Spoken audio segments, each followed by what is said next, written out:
Hey guys, माहौल जबरदस्त शानदार। आई होप आपकी पढ़ाई मस्त चल रही है एंड आपका रिवीजन बहुत ही स्मूथ चल रहा है। सर रिवीजन फास्ट करना तो जरूरी है ही है सर, सबसे ज्यादा जरूरी जो है वो है क्या, इफेक्टिव रिवीजन होना। And sir I hope this lectures are helping you up in revising the entire syllabus of indirect tax effectively, efficiently and quickly. Okay sir, हम बढ़ रहे कहा आगे नेक्स्ट चैप्टर की तरफ, chapter number 9 exemptions under GST, जिसको प्यार से हम बोलते हैं क्या, मेगा एग्जम्पशन लिस्ट। सर सबसे पहली बात sir, section number 11 of the CGST Act, section number 11 of the CGST Act and section number 6 of the IGST Act। Sir इसने पावर दिया गवर्नमेंट को to grant exemption. Sir government के पास power है, ध्यान दीजिएगा, मैं सेक्शन पढ़ रहा हूं, सेक्शन नंबर 11 बोलता है क्या, गवर्नमेंट के पास पावर है कि वो चाहे तो सर किसी भी गुड्स और सर्विसेज को एग्जाम कर सकता है on the recommendation of the GST council. And exemption में भी पार्शियल और फुल, इट में भी कंडीशनल और अनकंडीशनल। एंड अगर किसी भी गुड्स या सर्विस पर कोई एग्जाम्पशन दिया which is unconditional and full exemption अगर दिया है, देन असेसी शैल नॉट पे एनी टैक्स, मतलब उसको कंपलसरी सर एग्जाम्पशन लेना ही पड़ेगा, वो चाह के भी टैक्स पे नहीं कर सकता, मतलब आईटीसी चेन वहां टूटेगी।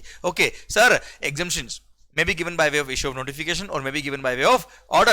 notification हो या order हो, both are applicable from the date of issue unless otherwise specified। जिस दिन issue किए उस दिन से applicable होंगे, पर उसमें लिख दिया कि नहीं साहब ये तो 14 फेब से applicable होगा, तो 14 फेब से ही applicable होगा।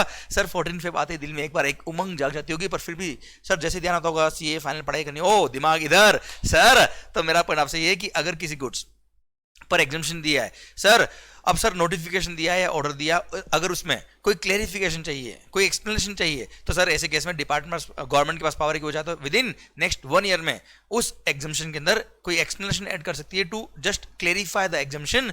एंड सर अगर वो एक्सप्लेनेशन ऐड किया है, सिंस ये कोई नया अमेंडमेंट नहीं किया, जस्ट क्लेरिफिकेशन है, it will have retrospective effect, it will be considered as if it is the part of the original notification या ऑर्डर। Clear, done. तो सर ध्यान दीजिएगा, एग्जाम्पशन में भी बाय वे ऑफ नोटिफिकेशन या ऑर्डर। और sir इन्हीं को ध्यान में रखते हुए सर ये तो था section number 11 intra state supply के लिए, same section number 6 of the IGST act inter state supply को लेके। सर ओके, अब सर ये सेक्शन का पावर यूज करके गवर्नमेंट ने कई सारे एग्जाम्पशन इशू किए, जिसमें सबसे बड़ा नोटिफिकेशन जो है वो notification number 12 of 2017 under CGST rates and sir notification number 9 of 2017 IGST rates. Sir जिसको हम प्यार से बोलते हैं क्या, मेगा एग्जाम्पशन लिस्ट आ रही है आपके सामने। अब दिल थाम के देखिएगा, अच्छा इस नोटिफिकेशन के अलावा कुछ अदर नोटिफिकेशन भी, वो भी इस चैप्टर के एंड में कवर हो जाएंगे। सर आपके कुल मिला के सारी सर्विसेज के जो एग्जाम्पशन है वो आपके सिलेबस में आते हैं, वो हम पढ़ रहे हैं। अच्छा कई सारे गुड्स भी एग्जाम्प्ट है जीएसटी में, पर उसकी लिस्ट आपके सिलेबस में नहीं आती है, हम पढ़ रहे हैं सर्विसेज के बारे में, list of services which are exempt from GST. दिल थाम के बैठेगा, सर मैंने सारी सर्विसेज को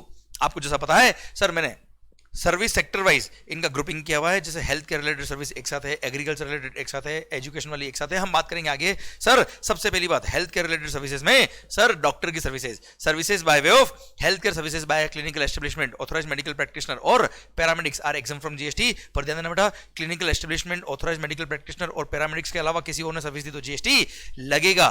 क्लियर। सर सेकंड बात, सर एम्बुलेंस सर्विस किसने भी दी हो, कोई भी प्राइवेट ट्रस्ट हो, कोई भी सर ऑर्गेनाइजेशन हो, किसी ने भी एम्बुलेंस सर्विस दी है, जीएसटी क्या है, एग्जाम्प्ट है। और हाँ, हेल्थ केयर सर्विस के स्कोप में एम्बुलेंस सर्विस भी आता है, प्लस हेल्थ केयर सर्विस के स्कोप में पैथोलॉजी लैब्स भी आती है। सर अगर कोई ब्लड टेस्ट वगैरह कराया है तो ऐसे केस में उसके लिए जो चार्जेस लिए उस पर भी जीएसटी नहीं लगेगा। Clear, done. अच्छा ध्यान देना बेटा, हॉस्पिटल्स जो पेशेंट एडमिट होता है उसके लिए सर रूम रेंट जो चार्ज होता है, वो रूम रेंट भी sir it is a part of composite supply of health care service only, इसलिए उस पर भी जीएसटी एग्जाम्प्ट रहेगा, रूम रेंट पे जीएसटी नहीं लगेगा। सेकंड, अगर हॉस्पिटल डॉक्टर को कोई फीस दे रहा है सर, उस पर भी जीएसटी एग्जाम्प्ट है। मान लो किसी पेशेंट का ऑपरेशन किया, उसका फीस 1 लाख रुपए था, उसमें 70,000 रुपये डॉक्टर को दिया और 30,000 रुपये हॉस्पिटल ने खुद ने रखा, दोनों पे जीएसटी एग्जाम्प्ट है। ओके सर, जो पेशेंट एडमिटेड है हॉस्पिटल के अंदर, उसके लिए नीचे कैंटीन से खाना आ रहा है, सर जो डॉक्टर प्रिस्क्राइब करते हैं उस अकॉर्डिंग खाना आता है साहब, ऐसे केस में जो बिल लिख रहे हैं हॉस्पिटल वाले उस पेशेंट के लिए, इन पेशेंट जो एडमिटेड है उसके लिए सर, वो भी कंपोजिट सप्लाई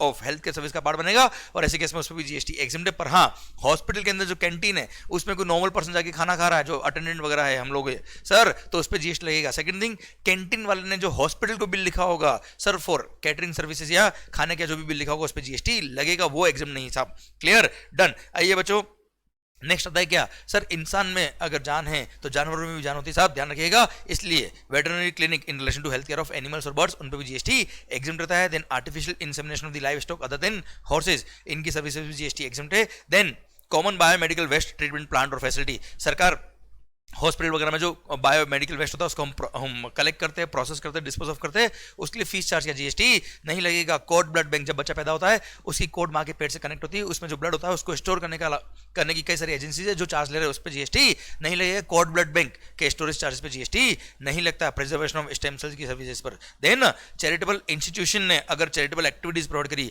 अगर कोई charitable institution registered under section number 12A और 12AB of the income tax act और उसने अगर bye way of charitable activities को सर्विसेज प्रोवाइड करी तो जीएसटी नहीं लगेगा। अब आप कहेंगे चैरिटेबल एक्टिविटी में क्या क्या कवर होता है? चैरिटेबल एक्टिविटी को डिफाइन किया, ध्यान दीजिएगा बेटा, चैरिटेबल एक्टिविटीज के अंदर ये 4 एक्टिविटीज ही कवर है। इसके अलावा कोई और काम अगर किया है चैरिटेबल इंस्टीट्यूशन ने तो सर फॉर अ कंसिडरेशन अगर किया है तो वहां यहां वो एग्जामिनेशन में कवर नहीं है, जीएसटी लग जाएगा। ये नहीं बोला कि चैरिटेबल इंस्टीट्यूशन ने जो भी पैसा लिया जीएसटी एग्जाम्प्ट है। अच्छा, चैरिटेबल इंस्टीट्यूशन को आपने कोई डोनेशन दिया है तो डोनेशन वैसे भी कंसिडरेशन के स्कोप में नहीं आता, उस पर जीएसटी नहीं लगता। पर अगर उन्होंने कोई फीस लेके पैसा लिया है तो सर वो सप्लाई के स्कोप में आता है। पर इन 4 एक्टिविटीज पे जीएसटी क्या किया हुआ सब एग्जाम किया हुआ है। फर्स्ट क्या है? Public health by way of care और counselling of terminally ill persons और पर्सन्स विद सीवियर और फिजिकल मेंटल और mental disability. Then persons addicted to dependent forming substance such as narcotic drugs और alcohol. Then public awareness of preventive health, family planning and prevention of HIV infection, advancement of religion, spirituality और योगा। ध्यान दीजिएगा बेटा, जैसे श्री श्री श्री रविशंकर जी, इनका कोई registration camp हुआ 5 दिन के लिए स्पिरिचुअलिटी के लिए या एडवांसमेंट ऑफ योगा के लिए, जिसमें रहना खाना पीना सब वही है। तो इट्स अ कंपोजिट सप्लाई जिसके अंदर प्रिंसिपल एलिमेंट क्या है? प्रिंसिपल एलिमेंट स्पिरिचुअलिटी या योगा है या रिलीजन है, एडवांसमेंट ऑफ रिलीजन स्पिरिचुअलिटी या योगा, तो जीएसटी एग्जाम्प्ट रहेगा, कोई दिक्कत नहीं सर। देन ये सर्कुलर यहाँ पे दिया हुआ sir. Then sir advancement of educational programmes और skill development relating to abandoned, orphan और होमलेस चिल्ड्रन, फिजिकली और मेंटली अब्यूज और traumatised persons, prisoners and persons over the age of 65 years but residing in a rural area. क्योंकि urban area के बुड्ढों का skill वैसे भी डेवलप होता है सर, तो सर रूरल एरिया के बुड्ढों का स्किल डेवलपमेंट का प्रोग्राम इन्होंने रन किया तो वो चैरिटेबल एक्टिविटी के स्कोप में आता है साहब। Just kidding, okay sir, they are most respected person, क्योंकि जो एक्सपीरियंस काम आता है वहाँ पे सर कुछ भी काम नहीं आता है सर। 65 ईयर्स और अबव वाले एज वाले जो होते हैं सर, इनको जो एक्सपीरियंस है वो हमारी जिंदगी में हमको उतारना चाहिए। Okay, then preservation of environment including watershed, forest and wildlife. तो सर ऐसे केस में ये चैरिटेबल एक्टिविटीज के स्कोप में आता है और चैरिटेबल एक्टिविटीज प्रोवाइड करिए किसी चैरिटेबल इंस्टीट्यूशन ने, उसके लिए जो फीस चार्ज किया उस पर जीएसटी नहीं लगेगा सरकार। देन ओल्ड एज होम, जिंदगी में ध्यान रखना अपने पेरेंट्स के लिए ये सर्विस कभी काम नहीं है, वो जिंदगी में ऐसा काम करना था सर। पर old age home second innings सरकार, मुन्ना भाई एमबीबीएस, तो सर ओल्ड एज होम में जो लोग रह रहे हैं उनसे पर मेंबर पर मंथ अगर 25,000 रुपए तक का फीस चार्ज किया है पर मंथ पर मेंबर, अगर 25,000 रुपए तक का फीस चार्ज किया है सर, इसमें खाना रहना सब कुछ कवर हो गया, जीएसटी नहीं लगेगा। पर that old age home should be run by central government, state government और चैरिटेबल इंस्टीट्यूशन, क्लियर, तो ही जीएसटी एग्जाम्प्ट, अदरवाइज एग्जाम्प्ट नहीं है। देन रिहेबिलिटेशन प्रोफेशनल, डिप्रेशन वगैरह के जो मरीज होते हैं सर, मेंटल जो इस तरह के लोग होते हैं बेटा सर, उनको रिहेबिलिटेशन प्रोफेशनल जो सर्विसेज दे रहे हैं उस पर जो फीस चार्ज किया उस पर जीएसटी नहीं लगेगा। Then public conveniences such as provision of the facilities of bathroom, washroom, laboratories, urinal और टॉयलेट, सर सुलभ सुविधाएं उनके जो फीस चार्ज करते हैं लोग उस पर जीएसटी नहीं लगेगा। भाई सर जिंदगी में इसका जो आराम है वो जिंदगी में कभी सर ध्यान रखना किसी और चीज से आराम नहीं मिलता है सर, जीएसटी नहीं लगेगा जो भी फीस चार्ज किया इस काम के लिए। सर्विसेज रिलेटिंग टू एग्रीकल्चर, आइए सर एग्रीकल्चर रिलेटेड सर्विसेज की बात कर लेते हैं। सबसे पहली बात सर, आपने किसान को सर्विस दी है या खेती से रिलेटेड सर्विस दी है सर, उसके बारे में बात करिए सर, सुनिएगा बात को ध्यान से। मतलब किसान तो मैंने जस्ट एक एग्जांपल लिया, this is in relation to agriculture only, clear sir. जरूरी नहीं आप किसान को ही सर्विस दें, जो भी काम, जैसे फॉर एग्जांपल सर मैंने एग्रीकल्चर प्रोड्यूस खरीद लिया और मैंने उसको कहीं पे स्टोर करवाया, उसने रेंट मेरे से चार्ज किया तो जीएसटी एग्जाम्प्ट है, भले मैं किसान हूं या नहीं उससे फर्क नहीं पड़ रहा, ठीक है। चलिए सर बात करते हैं, यहाँ पे ध्यान रखना खेती के अंदर नॉन वेज भी आता है और वेज भी आता है बेटा, मतलब वेज की खेती करो या नॉन वेज की खेती करो दोनों कवर होती है सर इसके अंदर। पढ़िए, services relating to cultivation of plants and rearing of all life forms of animals such as rearing of all life forms of animal except horses for food, fiber, fuel, raw material or other similar product or agriculture produced by way of, अब इन्होंने services the by way of sir agricultural operation which are directly related to production of the agriculture produce including cultivation, harvesting, threshing, plant protection or testing. second, supply of farm labor, sir CFM को contact किया, सारे farm labour supply कर दिए sir, उसके लिए जो fees charge की GST नहीं लगेगा। देन जस्ट किडिंग, ओके सरकार, माहौल हमेशा मस्त रहना चाहिए, माहौल हमेशा खुशनुमा रहना चाहिए, आपकी पढ़ाई बहुत अच्छी होगी सर, दुखी होकर पढ़ाई नहीं करने का सरकार। देन आपने मेरे फार्म पे आके, मैं मान लो किसान हूं, मेरे फार्म पे आके ऐसी कोई प्रोसेस करिए एग्रीकल्चर प्रोड्यूस पर जिसकी वजह से सर एग्रीकल्चर प्रोड्यूस का एसेंशियल कैरेक्टरिस्टिक चेंज नहीं हुआ but just to make them marketable for the primary market. ऐसी कोई प्रोसेस आपने मेरे फार्म पे आके करी है, जैसे sir tending, pruning, cutting, harvesting, drying, sun drying, fumigating etcetera, तो सर जो प्रोसेस आपने करी उसके लिए जो फीस चार्ज किया उस पर जीएसटी नहीं लगेगा। देन रेंटिंग और लीजिंग ऑफ एग्रो मशीनरी और वैकेंट लैंड विद और without structure incidental to its use. Then loading, unloading, packing, storage और warehousing of agricultural produce, sir उसके लिए भी जीएसटी नहीं लगेगा। देन एग्रीकल्चरल एक्सटेंशन सर्विसेज, मैंने गांव गांव जाके लोगों को एडवांसमेंट की टेक्निक सिखाई एग्रीकल्चर के लिए, उसके लिए जो फीस चार्ज किया जीएसटी नहीं लगेगा।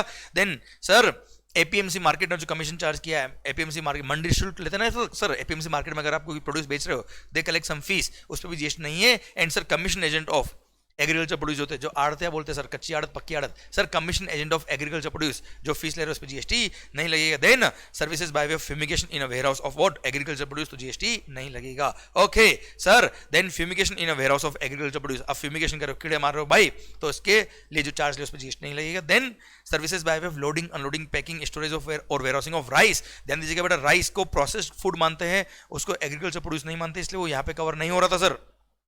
कहां पर? Loading, unloading, packing etcetera of agriculture produce में, इसलिए अलग से पॉइंट दिया और बोल दिया कि लोडिंग, अनलोडिंग, पैकिंग, स्टोरेज और वेयरहाउसिंग ऑफ राइस पे जीएसटी क्या है, एग्जेम्प्ट है, अलग से बोल दिया। पर ध्यान देना commission agent of rice exempt नहीं है, टैक्सेबल रहेगा sir. Then services by way of warehousing of minor forest produce का अगर आपने वेयरहाउसिंग किया जीएसटी नहीं लगेगा, जैसे फॉरेस्ट आप ट्री लेके आए, वुड लेके आए, सब लीव्स वगैरह लेके आए, उनके वेयरहाउसिंग पे जीएसटी नहीं लगेगा। देन सर स्टोरेज और वेयरहाउसिंग, देखो एग्रीकल्चर प्रोड्यूस के वेयरहाउसिंग पे जीएसटी एग्जेम्प्ट था, राइस के वेयरहाउसिंग पे जीएसटी एग्जेम्प्ट था सर, माइनर फॉरेस्ट प्रोड्यूस के वेयरहाउसिंग पे जीएसटी एग्जेम्प्ट था। अब सर आपने cereals, pulses, fruits, nuts and vegetables, spices, copra, sugarcane, jaggery, raw vegetable fibers such as cotton, flax, jute, etc., indigo, unmanufactured tobacco, betel leaves, tendu leaves, coffee and tea, इनके warehousing पे भी GST exam किया, although ये processed है फिर भी इसके warehousing पे अलग से जीएसटी एग्जाम किया हुआ है। देन आप सर एग्रीकल्चर प्रोडक्शन से रिलेटेड कोई इंटरमीडिएट प्रोडक्शन प्रोसेस कर रहे हो ऑन जॉब वर्क बेसिस, तो जो भी चार्जेस लिए उस पर जीएसटी नहीं लगेगा। एक सर्कुलर है, सर्कुलर नंबर क्या सर, अगर आप पेडी को कन्वर्ट कर रहे हो into rice by dehusking the paddy into rice, तो ऐसे केस में वो इंटरमीडिएट प्रोडक्शन प्रोसेस नहीं हो, प्रोडक्शन होने के बाद की प्रोसेस है, इसलिए राइस मिलर ने जो भी फीस चार्ज की उस पर जीएसटी लग जाएगा। Then sir services of pre conditioning, pre cooling, ripening, waxing, retail packing, labeling of fruits and vegetables which do not change or alter the essential characteristics of the said fruits or vegetables, तो ऐसे case में जो भी charges आपने लिए in process के लिए उस पर जीएसटी नहीं लगता। देन जीटीए ने ट्रांसफर ऑफ गुड्स की, कौन से गुड्स का sir, agriculture produce, milk, salt, food grain including flour, pulses और राइस, ध्यान रखना बेटा, दाल, चावल, आटा भी इसमें कवर है, ट्रांसपोर्टेशन किया तो जीएसटी नहीं लगेगा, मिल्क, सॉल्ट, फूड ग्रेन भी कवर है sir. Then same point, transportation of goods by railway और वेसल, कौन सी गुड्स, सेम गुड्स, अगर रेलवे या वेसल से ट्रांसपोर्ट करी from one place in India to another place तो जीएसटी एग्जेम्प्ट रहेगा। Then artificial insemination of the livestock other than horses, slaughtering of animals आप करते हो सर, तो ऐसे केस में जीएसटी नहीं लगता। देन अगर आपने गवर्नमेंट से right to use natural resource लिया है सर, और आप अगर एक इंडिविजुअल फार्मर हो तो sir for the purpose of agriculture अगर आपने कोई रॉयल्टी पे किया है गवर्नमेंट को तो उस पर जीएसटी नहीं लगेगा। देन सर किसान के फार्म तक इलेक्ट्रिसिटी या उसके ट्यूबवेल तक इलेक्ट्रिसिटी इंस्टॉलेशन करने के लिए सर इलेक्ट्रिसिटी का पूरा जो सेटअप होता है वहां ले जाने तक का चार्जेस पे जीएसटी नहीं लगाया। पढ़िए ध्यान से, services supplied by electricity distribution utilities by way of construction, erection, commissioning और installation of infrastructure for extending electricity distribution network up to the tubewell of the farmer और agriculturalist for the purpose of agriculture, तो ऐसे case में GST नहीं लगेगा। Last है क्या, national cold chain development authority को अगर आपने कोई फीस पे किया उस पर जीएसटी नहीं लगेगा। Clear, done. ये एग्रीकल्चर रिलेटेड जितने भी पॉइंट सब एक जगह कंपाइल करके खत्म होते हैं। अब आइए भाई पढ़ाई करते हैं अब हम education related services. First sir services provided by an educational institution to its students, faculty, staff, ध्यान देना बेटा, या कोई भी सर्विस हो, सारी सर्विस पे जीएसटी क्या है, एग्जेम्प्ट है। कोई भी मतलब कोई भी भली पढ़ाई से रिलेटेड हो या ट्रांसपोर्ट से रिलेटेड हो या कोई भी सर्विस हो, जीएसटी एग्जेम्प्ट है अगर अपने स्टूडेंट, फैकल्टी, स्टाफ से कोई फीस ली तो। प्लस अगर किसी एजुकेशनल इंस्टीट्यूशन ने सर एंट्रेंस एग्जामिनेशन ली और एंट्रेंस एग्जाम के लिए एंट्रेंस फीस चार्ज करी तो सर फिर भी उस पर जीएसटी नहीं लगेगा, ऑल्दो वो बच्चा अब तक उसका स्टूडेंट है या नहीं है डिफाइंड नहीं है। एंट्रेंस एग्जाम देगा, पास होगा सर, उसके बाद स्टूडेंट बनेगा ना, इसलिए इस पॉइंट को अलग से लिख के बोल दिया क्या, नहीं साहब एंट्रेंस फी पे भी जीएसटी नहीं लगेगा। अब services provided to an educational institution है, ध्यान दीजिएगा, services provided to an educational institution, ये जो फर्स्ट 3 पॉइंट है। अच्छा, एजुकेशनल इंस्टीट्यूशन के स्कोप में क्या क्या आता है सर, फर्स्ट आता है क्या, स्कूल, भले उसमें प्री स्कूल हो या up to secondary higher secondary school तक हो, सब कुछ कवर है। सेकंड आता है क्या सर, कॉलेजेस, आईसीआई वगैरह जो भी रिकॉग्नाइज डिग्री दे रहे हैं बेटा, recognised by law for the timing in force. And last आता है क्या, अप्रूव्ड वोकेशनल एजुकेशन कोर्स। ये तीनों कवर होते हैं कहां पर, एजुकेशनल इंस्टीट्यूशन के स्कोप में। पर सर ये जो फर्स्ट अब मैं बात कर रहा हूं मैं, services provided to an educational institution, ये केवल और केवल किसके लिए कवर है sir, only and only schools के लिए एग्जाम है। School include pre school also बेटा। Services provided to an educational institution by way of transportation of the student faculty staff. तो सर आपने स्कूल को अगर स्कूल बस की सर्विसेज दी है, स्कूल के पास खुद की बस नहीं थी, आपने बस की सर्विस दी है, आपने बिल जो चार्ज किया वो स्कूल से चार्ज किया, उस पर जीएसटी नहीं लगेगा। पर यही बिल अगर आपने आईसीआई से या आपने किसी कॉलेज से चार्ज किया तो टैक्स लग जाता बेटा। Then catering including any mid day meal scheme sponsored by the central government और स्टेट गवर्नमेंट और यूनियन टेरिटरी। इस पे एक सर्कुलर आया हुआ है अभी, mid day meal scheme. Sir यहाँ पे कैटरिंग सर्विस एग्जाम्प्ट है सर, स्कूल को अगर आपने कैटरिंग सर्विस दी एग्जाम्प्ट है, including mid day meal scheme. तो केवल मिड डे मील्स नहीं, सारी कैटरिंग एग्जाम्प्ट है बेटा। अब भले वो स्कूल के प्रीमाइसेस के अंदर हो, स्कूल के बाहर हो, उसको कोई कंसर्न नहीं है। पर सर एक और सर्कुलर आया जिसने बोला क्या, मिड डे मील्स अगर स्पॉन्सर किया किसी बिजनेसमैन ने बेटा, किसी कॉर्पोरेट ने, कि कोई गवर्नमेंट ग्रांट से स्पॉन्सर्ड है, सर क्या वो भी एग्जाम्प्ट है? हाँ जी हाँ एग्जाम्प्ट है। कुल मिला के catering services including mid day meal scheme sponsored by the central government, state government और यूनियन टेरिटरी एग्जाम्प्ट है सर। कोई दिक्कत नहीं है, कोई भी स्पॉन्सर करे कोई जीएसटी नहीं लगेगा।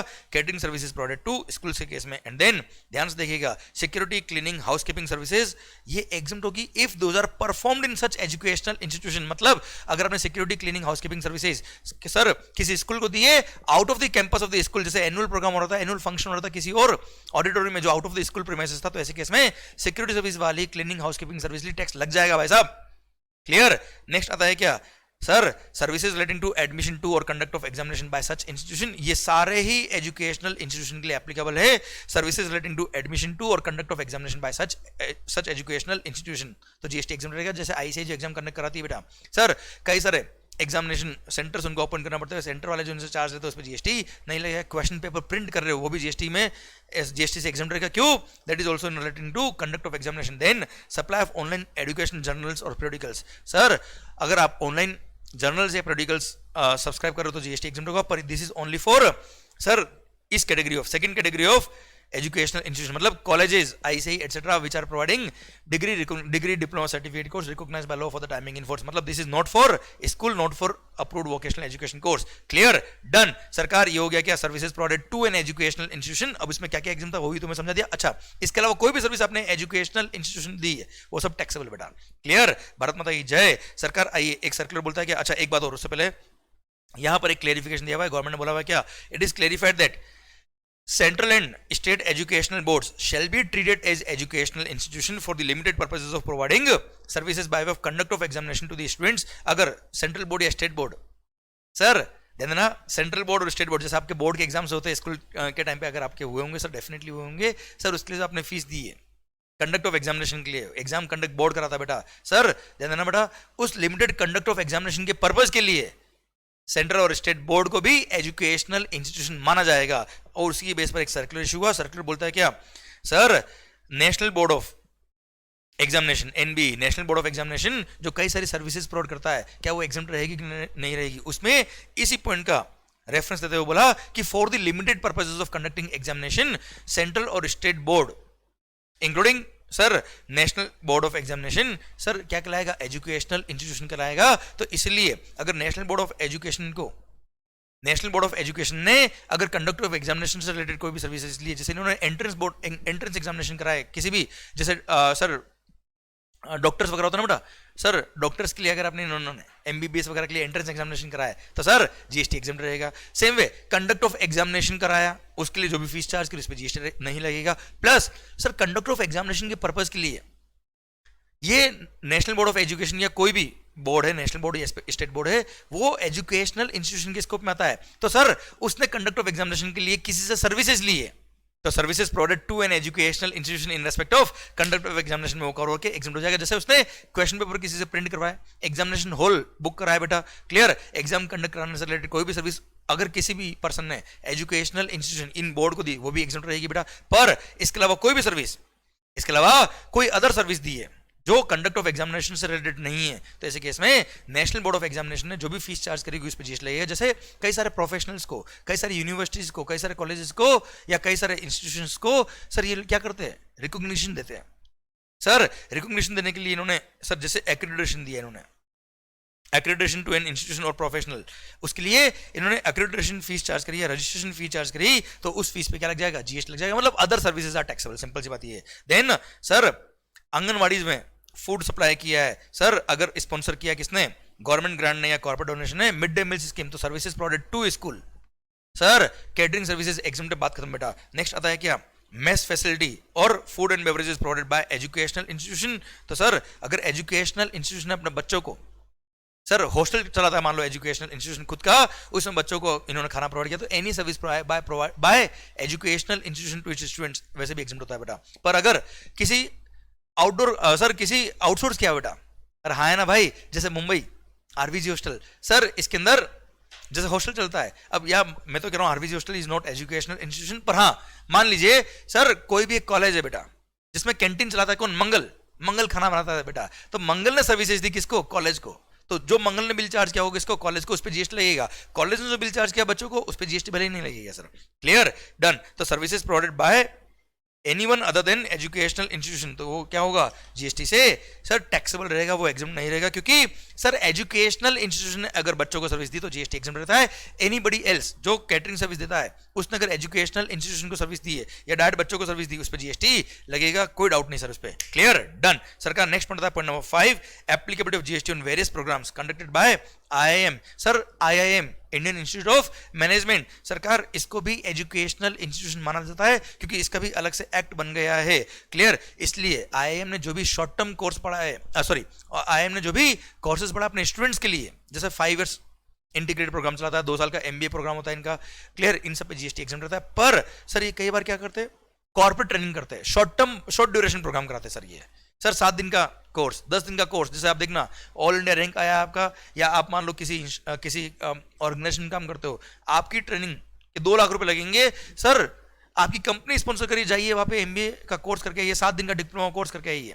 सर इस तरह के शॉर्ट ड्यूरेशन कोर्स जो होते हैं वो उसमें जो पार्टिसिपेशन कर रहे हैं जो लोग, वो स्टूडेंट नहीं है, वो कौन है, पार्टिसिपेंट्स है, इसलिए उस पर जीएसटी लगेगा, बाकी पे जीएसटी नहीं लगेगा। देन सर डिजी शिपिंग अप्रूव्ड मैरीटाइम कोर्सेज जो कराता है maritime training institute of India, यहां गवर्नमेंट ने बोल दिया क्या, सिंस ये एजुकेशनल इंस्टीट्यूशन के स्कोप में आता है, इसलिए जो भी फीस इन्होंने चार्ज करी उस पर जीएसटी नहीं लगेगा। देन क्या है सर, मान लो सर आप एक स्कूल हो, मेरे पास बसेस है, मैं आपको sir transport of student faculty staff की सर्विस दे रहा हूं, मैं बिल लिख रहा हूं स्कूल को, सर उस पर जीएसटी नहीं लगेगा। अब सर मान लो आपके स्कूल के अंदर इतने एडमिशन हो गए कि सर आपको कुछ बसेस की और रिक्वायरमेंट थी, आपने बोला मंगल 50 बस और चाहिए, मैंने कहा ओके हो जाएगा, अब मेरे पास बस नहीं है, मैंने किसी से हायर पे ली, तो सर जिसने हायरिंग का बिल मेरे को लिखा होगा, किसको, मैं कौन, मैं ऐसा पर्सन जो सर्विस दे रहा है किसको, स्कूल को, regarding transfer of student faculty staff, तो मैंने जो हायरिंग की सर्विसेज ली उस पर भी जीएसटी क्या है, एग्जम्प्ट है। नेक्स्ट है क्या sir, various vocational courses, various sir देख लीजिए से सर्विसेज प्रोवाइडेड बाय, अरे भाई ध्यान से पढ़ना, वेरियस वोकेशनल कोर्सेज क्या कवर है, services provided by,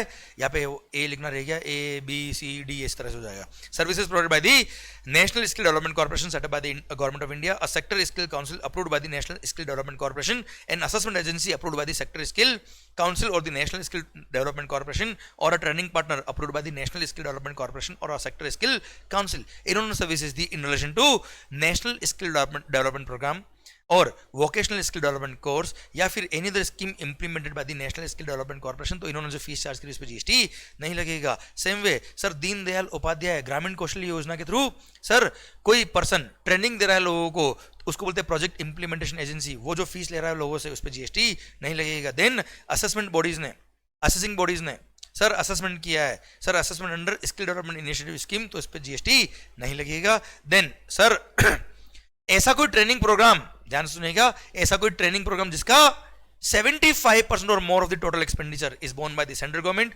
state government और यूनियन टेरिटरी एडमिनिस्ट्रेशन, ऐसे किसी ट्रेनिंग प्रोग्राम के लिए आपने कोई सर्विस दी है तो इस पर जीएसटी नहीं लगेगा। गवर्नमेंट कोई ऐसा ट्रेनिंग प्रोग्राम ऑर्गेनाइज कर रहा है जिसका 75% और more of the total expenditure government ने बोर्न किया है, उसके लिए आपने उनको कोई सर्विस दी, उस पर जीएसटी नहीं लगेगा। क्लियर। देन ट्रेनिंग और coaching in recreational activities relating to art और कल्चर, जीएसटी एग्जम्प्ट है। पर सर ट्रेनिंग और coaching in relation to sports, sports के लिए अगर आप स्पोर्ट्स सीखने गए हो तो सर जो आपसे फीस ली कोचिंग फीस उस पर भी जीएसटी नहीं लगेगा। अगर that sports की coaching service is provided by charitable entity registered under section number 12 और 12 of the income tax act. ध्यान दीजिएगा बेटा। सर कई बार बच्चे क्या सोचते हैं, सर डांस क्लास गए जीएसटी एग्जाम, डांस क्लास के लिए चैरिटेबल इंस्टीट्यूशन हो या ना कोई फर्क नहीं पड़ता, पर स्पोर्ट्स के लिए service provider must be charitable entity registered under section number 12 और 12 तो ही जीएसटी एग्जाम रहेगा, जो भी ट्रेनिंग फीस उसने ली उस पर।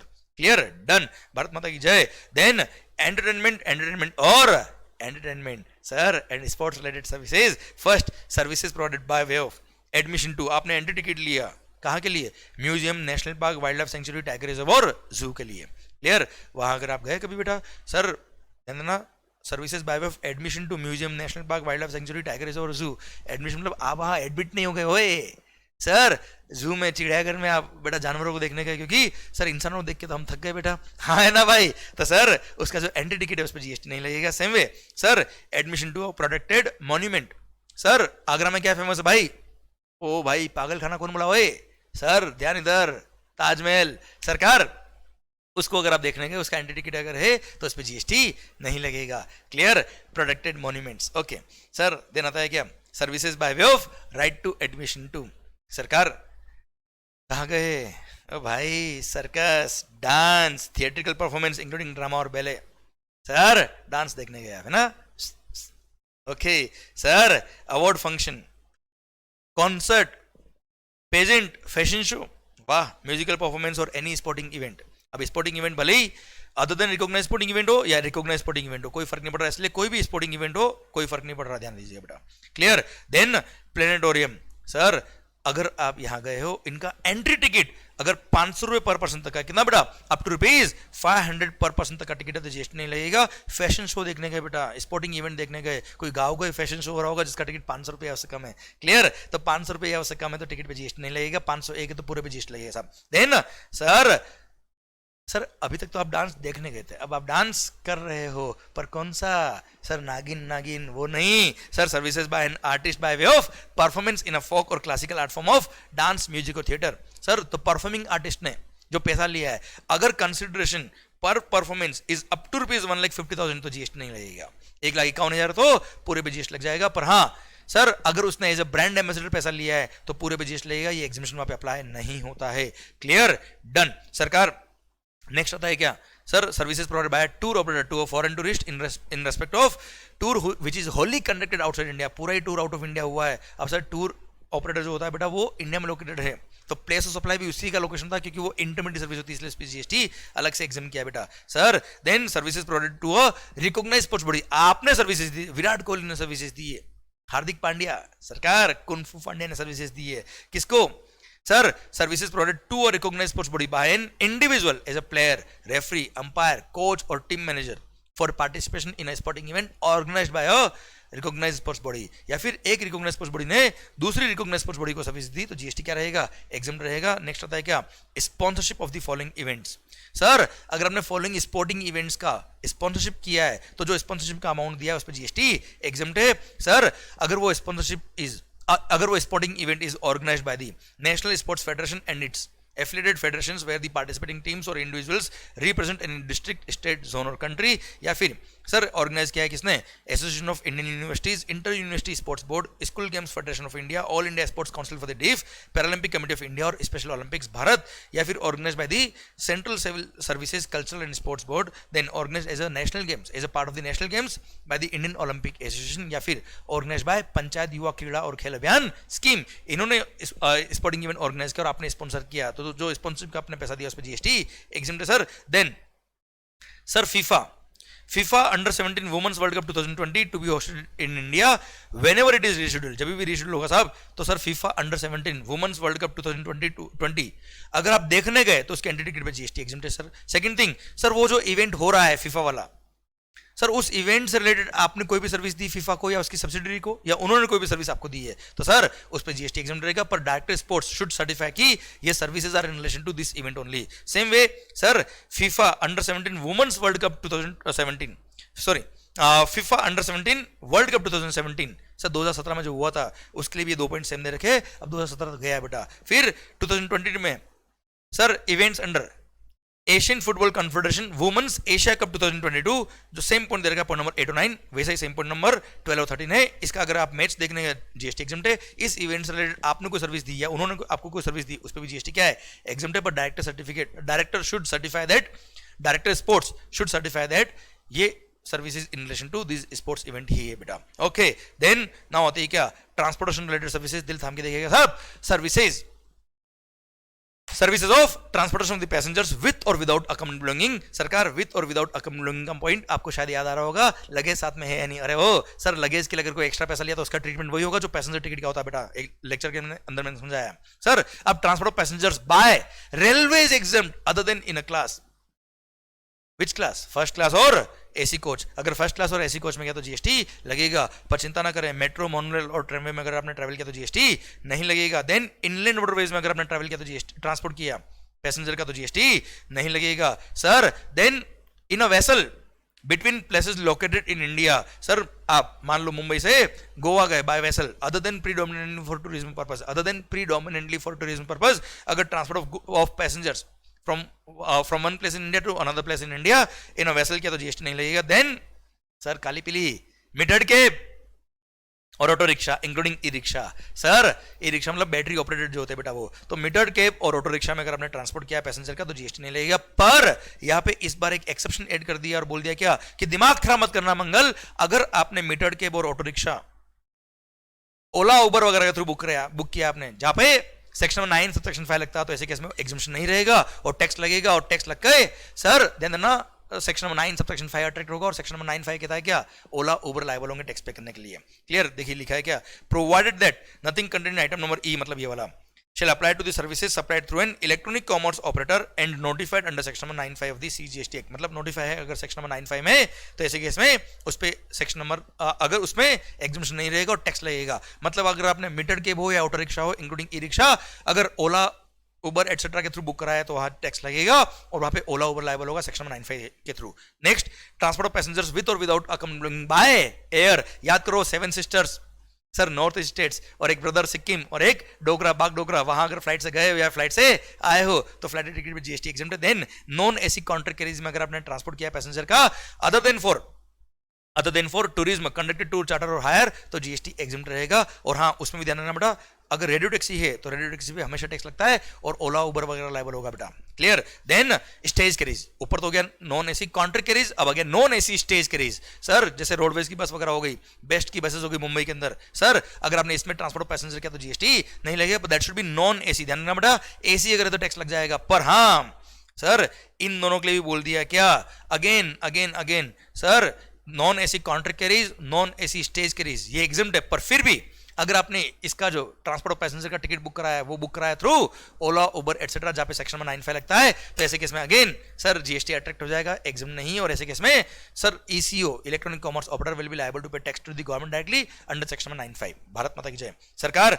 देन पॉइंट नंबर 3 आता है क्या, services provided to central government by way of transport of passengers. कहां पर सर ध्यान देना बेटा, अगर आपका फ्लाइट जो है या तो वो एम्बार्क कर रहा है, पैसेंजर इज एम्बार्किंग और disembarking from Regional connectivity scheme airport. Sir regional connectivity scheme airport, sir जो गवर्नमेंट ने छोटे छोटे एयरपोर्ट डेवलप किए हैं वहां बाय फ्लाइट आप गए हो या वहां से फ्लाइट से आप आए हो, तो सर ऐसे केस में सेंट्रल गवर्नमेंट क्या करता है, अपनी वायबिलिटी गैप फंडिंग से कुछ पैसा देता है एयरलाइंस को। तो एयरलाइन क्या करता है बेटा, उस टिकट का part of the amount charge करता है सेंट्रल गवर्नमेंट से। तो जो भी उसने फीस चार्ज करी है, मतलब टिकट का जो part of the fair charge किया उसने सेंट्रल गवर्नमेंट से, उस पर जीएसटी नहीं लगेगा। Then transport of goods by road except the services of a GTA और अ कुरियर एजेंसी। सर ध्यान बेटा, बाय रोड एग्जाम कर दिया एक्सेप्ट जीटी और कुरियर एजेंसी, जीटी और कुरियर एजेंसी पे टैक्स लगेगा। और इनलैंड वाटरवेज के थ्रू अगर हमने ट्रांसपोर्ट ऑफ गुड्स किया है तो भी जीएसटी क्या है, एग्जाम्प्ट है। Then transport of goods by an aircraft from a place outside India up to the customs station of clearance in India, up to the customs station of clearance in India तक के freight पे GST नहीं लगेगा। फिर आ रहा है क्या point number 6 और 7, ये बोलता है क्या, सर अभी तो आप एयरक्राफ्ट से गुड्स इंडिया में लाए थे तो जीएसटी नहीं था, अच्छा बाय वेसल आए तो टैक्स लगेगा बेटा, वो भी रिवर्स चार्ज में इंपोर्टर ऑफ गुड्स टैक्स पे करता है। सर पर अगर आप अब इंडिया से आउट ऑफ इंडिया गुड्स ले जा रहे हो तो उसके लिए पॉइंट नंबर 6 और 7 कहता है क्या, sir transport of goods by vessel हो या एयरक्राफ्ट हो from the customs station of clearance in India to a place outside India, जो आपने फ्रेट चार्ज किया उस पर जीएसटी नहीं लगेगा। Transport of goods by an aircraft और vessel from custom station in clearance in India to a place outside India GST exempted. Then satellite launching services, हमने कल पढ़ा था चैप्टर नंबर 8 पढ़ते वक्त, satellite launching services supplied to by an Indian space ISRO या अंतरिक्ष corporation limited या new space India limited, इन्होंने सर्विसेज दी, जीएसटी नहीं लगेगा. देन सर कुछ स्पेसिफिक गुड्स दे रखी है जिसके ट्रांसपोर्टेशन बाय रेलवे और वेसल पे जीएसटी एग्जाम किया हुआ है बेटा. सर ध्यान दीजिएगा बेटा.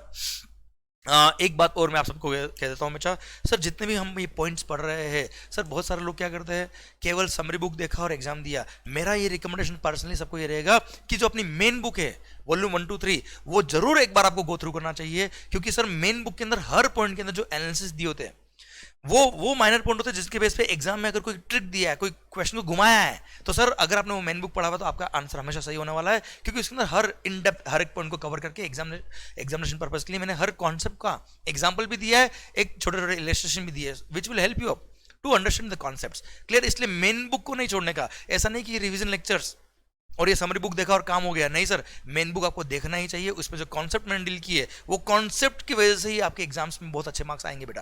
क्लियर. क्योंकि देखो ये this is just a revision. Clear. Okay चलिए सरकार, point number 8, transfer of goods following goods by railway or vessel from one place in India to another place will be exempt. क्या relief materials meant for victims of natural or man-made disasters, calamities, accidents or mishaps, defense or military equipments. Then newspapers, magazines registered with the registrar of newspaper, railway equipment or materials, agricultural produce, milk, salt, food grain including flour, pulses and rice and organic manure, इन सब का transportation is exempt from GST अगर transport किया है by railway या vessel. But चिंता ना करें, यही सारी गुड्स अगर आपने जीटीए के थ्रू ट्रांसपोर्ट की तो भी एग्जाम है. बस एक गुड्स को छोड़ के रेलवे इक्विपमेंट और मटेरियल बाय रेलवे या वेसल से ट्रांसपोर्ट किया तो ही एग्जाम है. जीटीए से किया तो टैक्स लगेगा.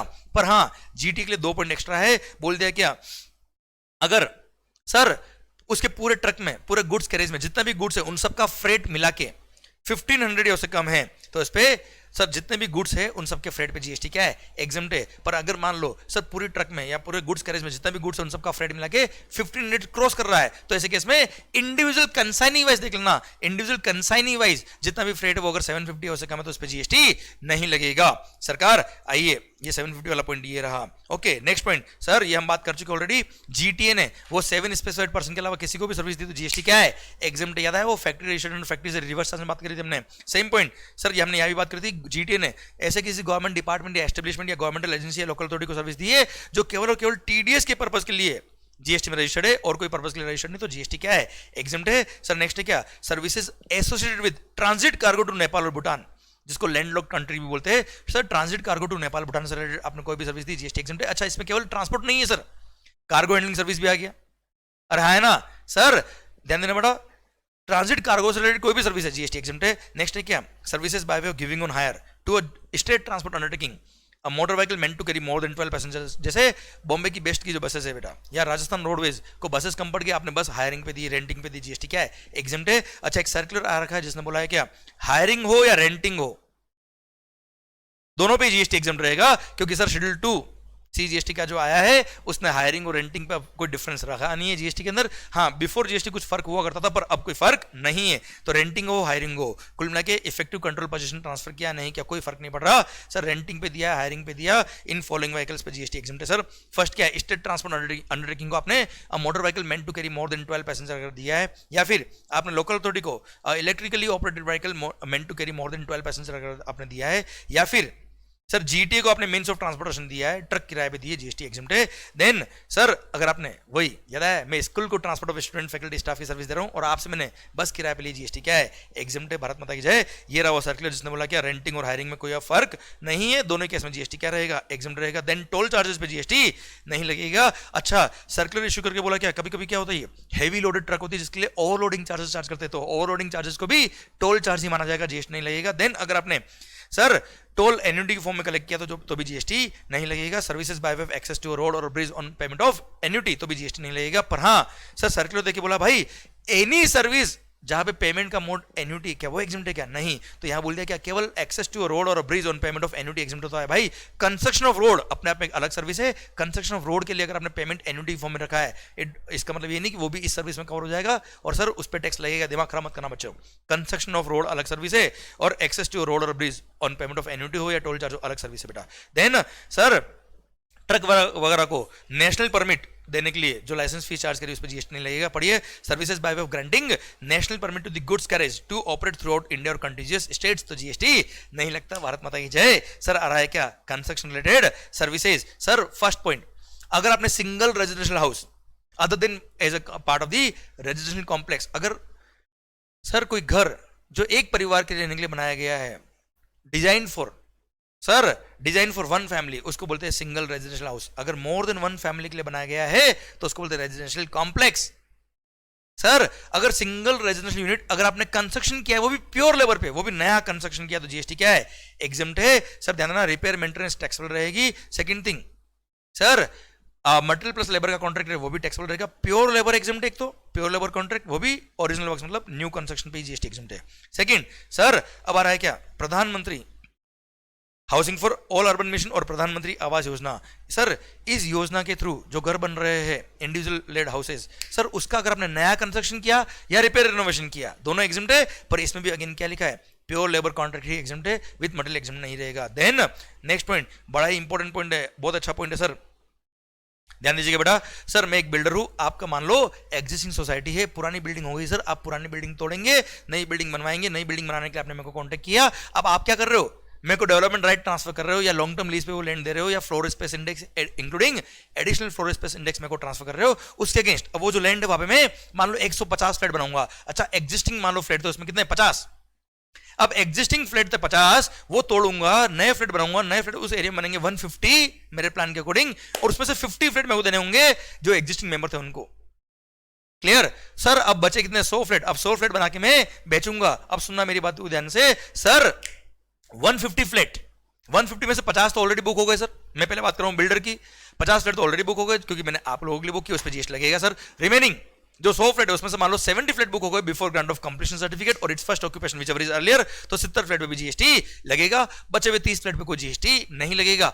पर अब बात करूं क्या, आपने जो मुझे डेवलपमेंट राइट ट्रांसफर किया है या फ्लोर स्पेस इंडेक्स ट्रांसफर किया including additional floor space index, या फिर आपने लॉन्ग टर्म लीज 30 इयर्स और मोर देन 30 इयर्स के लिए मेरे को लैंड का लीज आपने ट्रांसफर किया, तो ऐसे केस में जो आपने सर्विसेज दी उसमें रिवर्स चार्ज मैकेनिज्म में बिल्डर लायबल होता है। पर बिल्डर को बोल दिया क्या, वो जो एरिया सर, वो जो एरिया आपने मेरे को दिया है लॉन्ग टर्म लीज पे या sir transfer of development right किया, उसमें से जितने फ्लैट बुक हो गए, अच्छा फ्लैट की जगह ऑफिसेज भी हो सकते हैं, जितने फ्लैट बुक हो गए उतने प्रोपोर्शनेट वैल्यू पे जीएसटी क्या हो जाएगा, एग्जम्प्ट हो जाएगा। और सर जो जितने फ्लैट बुक नहीं हुए, जैसे 30 फ्लैट्स, हाँ है ना, मेरे एग्जांपल में 150 फ्लैट में से 30 फ्लैट बुक नहीं हुए, तो 30 फ्लैट का जो प्रोपोर्शनेट एरिया है, area of the 30 flats divide by area of 150 flats, carpet area, sir multiply कर देना क्या, डेवलपमेंट राइट की टोटल वैल्यू को। सर ये जो अमाउंट आएगा केवल इसी पे जीएसटी पे करना है, इससे एक्सेस अमाउंट जो उस पे जीएसटी क्या हो गया, एग्जम्प्ट हो गया। अच्छा अगर मान लो उसमें कुछ कमर्शियल एरिया भी है, मान लो मैं कुछ दुकानें भी बना रहा हूं, तो कमर्शियल एरिया के केस में सर भले ही उसका बुकिंग हुआ है नहीं हुआ, सरकार उसका जो एरिया होगा प्रोपोर्शनल एरिया जो आएगा उसके ट्रांसफर ऑफ डेवलपमेंट राइट की वैल्यू पे जीएसटी लगेगा। मतलब कहने का यह है कि सर जितने वो जो एरिया था डेवलपमेंट राइट का, सर वो कारपेट एरिया को आप प्रोपोर्शनली डिवाइड करते ना कंस्ट्रक्शन एरिया में। अब जितना कंस्ट्रक्टेड एरिया प्रोपोर्शनेट आ रहा है किसके लिए, जो अनबुक्ड फ्लैट है उसके लिए, या फिर जितना सर कंस्ट्रक्टेड एरिया प्रोपोर्शनेट आ रहा है किसके लिए, कमर्शियल प्लेस के लिए, उतने प्रोपोर्शनेट डेवलपमेंट राइट की वैल्यू पे जीएसटी लगेगा। बाकी पे जीएसटी एग्जम्प्ट कर दिया। उसका कारण ये है कि रेजिडेंशियल जो आप फ्लैट बुक कर रहे हो, अंडर कंस्ट्रक्शन जो बुक हो रहे हैं फ्लैट, उस पर जीएसटी वैसे भी लग रहा है और उस पर रेट ऑफ टैक्स ऑलरेडी 5% किया हुआ है, तो सर वहाँ पे आईटीसी मिलता नहीं है। अब डेवलपमेंट राइट की वैल्यू पे अगर जीएसटी पे कर दे तो सर वो कॉस्ट बढ़ जाएगी, उसको आईटीसी नहीं मिलने वाला। इसलिए सरकार ने बोल दिया क्या, जितने फ्लैट बुक हो गए हैं उतने प्रोपोर्शनेट डेवलपमेंट राइट की वैल्यू पे जीएसटी क्या कर दो, एग्जम्प्ट कर दो। भारत माता की जय। सरकार आइए नेक्स्ट आता है क्या, renting of immovable property related services. First sir घर किराए पे दिया रहने के लिए जीएसटी क्या है, एग्जम्प्ट है। घर किराए पे दिया रहने के लिए तो जीएसटी एग्जम्प्ट है। घर किराए पे लिया पर वहां पे ऑफिस लगा दिया तो उसके रेंट पे जीएसटी लग जाएगा। Then hotel inn guest house club campsite by whatever name called, जिसका room rent value of supply for accommodation is up to ₹1,000 per day और इक्विवेलेंट, तो जीएसटी क्या है, एग्जम्प्ट है। अप टू ₹1,000 पर डे और equivalent है तो GST नहीं लगेगा। अच्छा देना 1,001 रुपए हो तो टैक्स लग जाएगा पूरे 1,001 पर हाँ सर और इक्विवेलेंट का मतलब है अगर मान लो कोई होटल वगैरह ऐसे है जिसमें आवरली बेस पे चार्ज होता है तो उसका देखना पर डे के हिसाब से कितना 1,000 होता है क्या सर, अगर 1,000 तक है तो जीएसटी एग्जम्प्ट है, उससे ऊपर तो जीएसटी लग जाएगा। क्लियर। अच्छा ध्यान देना बेटा, सर हॉस्टल अकोमोडेशन के लिए, सर हॉस्टल अकोमोडेशन के लिए एक सर्कुलर था जिसने बोला था क्या, अगर हॉस्टल अकोमोडेशन का रूम रेंट अगर 1,000 रुपये पर डे से कम है, जो नॉर्मली 1,000 रुपये या उससे कम ही होता है सर, तो उस पर जीएसटी क्या रहेगा, एग्जम्प्ट रहेगा। क्लियर सरकार। अब इसका मतलब ये सर्कुलर के अकॉर्डिंग क्या हो गया, हॉस्टल अकोमोडेशन की फीस अगर मोर देन ₹1,000 है पर डे तो जीएसटी लग जाएगा इस सर्कुलर के अकॉर्डिंग। मेरा ओपिनियन कुछ और क्या था वो छोड़ो, प्रैक्टिकल लाइफ में आप तो एग्जाम्स के हिसाब से देखिएगा, 1,000 रुपये तक का रूम रेंट है तो जीएसटी एग्जम्प्ट रहेगा sir. Then services provided by person by way of conduct of religious ceremony, Pandit ji की सर्विसेज को एग्जाम किया हुआ है। Then renting of premises of religious place, sir मंदिर का एरिया, मस्जिद का एरिया आपने रेंट पे दिया है, जीएसटी नहीं लगेगा। पर हाँ अच्छा, उसके अंदर अब कम्युनिटी हॉल भी हो सकता है, धर्मशाला भी हो सकती है सर, अब उसके अंदर रूम भी हो सकते हैं, उसमें दुकानें भी हो सकती है, जैसे सिद्धिविनायक मंदिर आप अंदर जाएंगे दुकान वगैरह भी होती है सर, उसके अंदर रूम भी होते हैं। पर सर वहां बोल दिया क्या, provide that nothing contained this entry shall apply to renting of rooms where the charges are ₹1,000 और मोर पर डे। मतलब सर रूम रेंट पे दिया है तो सर 1,000 रुपये से कम अगर रूम रेंट है तो जीएसटी एग्जम्प्ट रहेगा। सेकंड, अगर कम्युनिटी हॉल, कल्याण मंडपम या ओपन एरिया दिया है जहाँ पे 10,000 रुपये या उससे ज्यादा अगर रेंट है तो जीएसटी लग जाएगा, 10,000 से कम है तो जीएसटी नहीं लगेगा। देन दुकान अगर किराए पे दी है तो ऐसे केस में 10,000 रुपये और मोर पर मंथ है, क्योंकि दुकान तो पर मंथ मिलती है ना सर, इसलिए 10,000 और मोर पर मंथ तो जीएसटी लगेगा, उससे कम है तो रेंट पे जीएसटी नहीं लगेगा। अच्छा एक यहाँ पे मेरा ओपिनियन कहता है, देखो रूम रेंट जो है यहाँ पे धर्मशाला के अंदर सर या रिलीजियस प्लेस में वो 1,000 और मोर पर डे तो टैक्स लगेगा। क्लियर। और यहां लिखा है अप टू ₹1,000 तो जीएसटी नहीं लगेगा, हाँ है ना। तो अगर 1,000 रुपये रेंट हुआ, एग्जैक्टली 1,000 अगर रेंट होता है तो सर इसका धर्मशाला का बेटा, तो ऐसे केस में वो यहां तो कवर नहीं हुई बेटा, यहां पे तो एग्जम्प्ट नहीं है सर, यहां तो टैक्सेबल है सर। अब सर अगर मेरे को यहां पे एग्जम्पशन नहीं मिल रहा तो I will refer this point. और ये वाला पॉइंट क्या बोलता है सर, भले होटल हो, क्लब हो, इन हो, गेस्ट हाउस हो, by what ever name code, this include Dharamshala also. अब धर्मशाला के अंदर अगर 1,000 रुपये का रेंट हुआ तो सर मैं तो यहां पे एग्जम्पशन नहीं मिल रहा तो कोई बात नहीं, मैं तो यहां क्लेम कर लूंगा सब।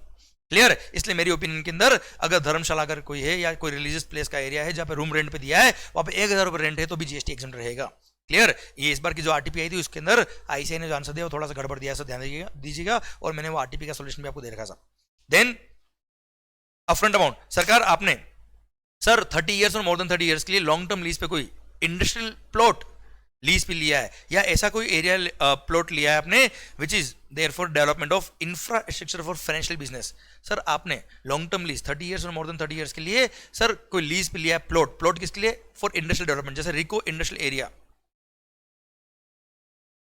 राजस्थान के अंदर, सर एमआईडीसी गुजरात के अंदर जीआईडीसी, इस तरह के जो इंडस्ट्रियल डेवलपमेंट कॉर्पोरेशन होते हैं सर या स्टेट इंडस्ट्रियल डेवलपमेंट कॉर्पोरेशन या अंडरटेकिंग जो होती है उनसे अगर आपने लॉन्ग टर्म लीज पे 30 ईयर्स और मोर देन 30 ईयर्स के लिए इस तरह के प्लॉट लीज पे लिए तो ऐसे केस में जो अपफ्रंट अमाउंट आपने पे किया जिसको प्राइस, सलामी, कॉस्ट, डेवलपमेंट चार्ज या एनी अदर अमाउंट भी बोलते हैं उस पर जीएसटी एग्जम्प्ट रहेगा। पर हाँ ये आपने लॉन्ग टर्म लीज पे किससे लिया है sir, the services are provided by state government industrial development corporation और अंडरटेकिंग और एनी एंटिटी जिसमें 20% और मोर ओनरशिप है किसका, central government, state government, union territory या through any entity which is wholly owned by the government. Clear. तो sir 20% stake भी government का है, उस एंटिटी से अगर आपने लॉन्ग टर्म लीज पे इस तरह के प्लॉट लिए तो उसके रेंट पर उसके अपफ्रंट अमाउंट पे जीएसटी नहीं लगेगा, जिसको प्राइस, सलामी, कॉस्ट भी बोलते बेटा। अच्छा वहां कंडीशन क्या है कि जो प्लॉट आपने लॉन्ग टर्म लीज पे लिया है 30 ईयर्स और मोर देन 30 ईयर्स तो जिस पर्पस के लिए लिया है उसी पर्पस में आपको काम में लेना है, अगर वो पर्पस से हट गए तो जीएसटी लग जाएगा बच्चों। सर इसलिए यहाँ पे स्टेट गवर्नमेंट को बोल दिया आप मॉनिटर करेंगे,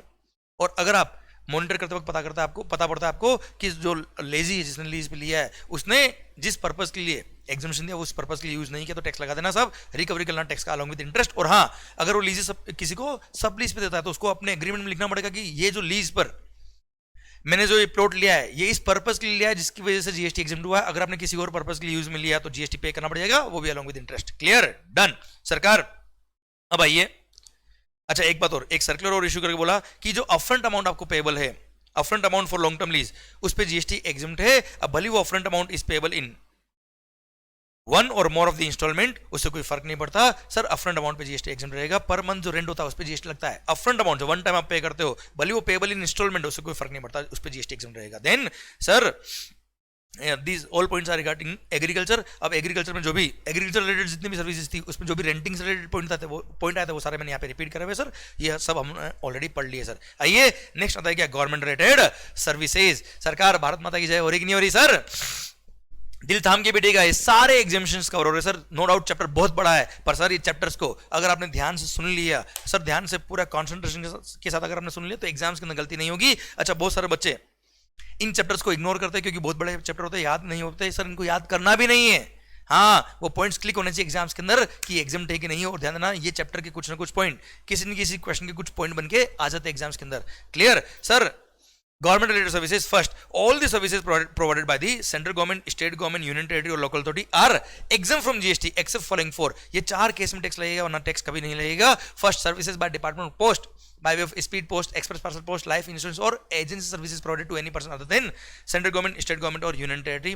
Second, sir, services provided in relation to vessel or aircraft whether within the precincts of the port or airport or outside the port or airport. Third है क्या, ट्रांसपोर्ट ऑफ गुड्स और passenger की service. And इन तीन के अलावा sir, इन तीन के अलावा any other service provided to business entity तो टैक्स लगेगा। हाँ सर, इन ये तीन सर्विस किसी को भी प्रोवाइड करो टैक्स लगेगा। ये चौथी सर्विस बिजनेस एंटिटी को प्रोवाइड करी तो टैक्स लगेगा। और खास बात, टैक्स लगेगा वो भी रिवर्स चार्ज मैकेनिज्म लगेगा, और रेसिपिएंट जो बिजनेस एंटिटी वो टैक्स पे करेगा under reverse charge mechanism to the government directly except renting of immovable property. Renting of immovable property to business entity tax लगेगा, पर अगर बिजनेस एंटिटी रजिस्टर्ड है GST में तो रिवर्स चार्ज में वो पे करेगा। बिजनेस एंटिटी रजिस्टर्ड नहीं है जीएसटी में तो फॉरवर्ड चार्ज में खुद गवर्नमेंट खुद पे करेगा बेटा।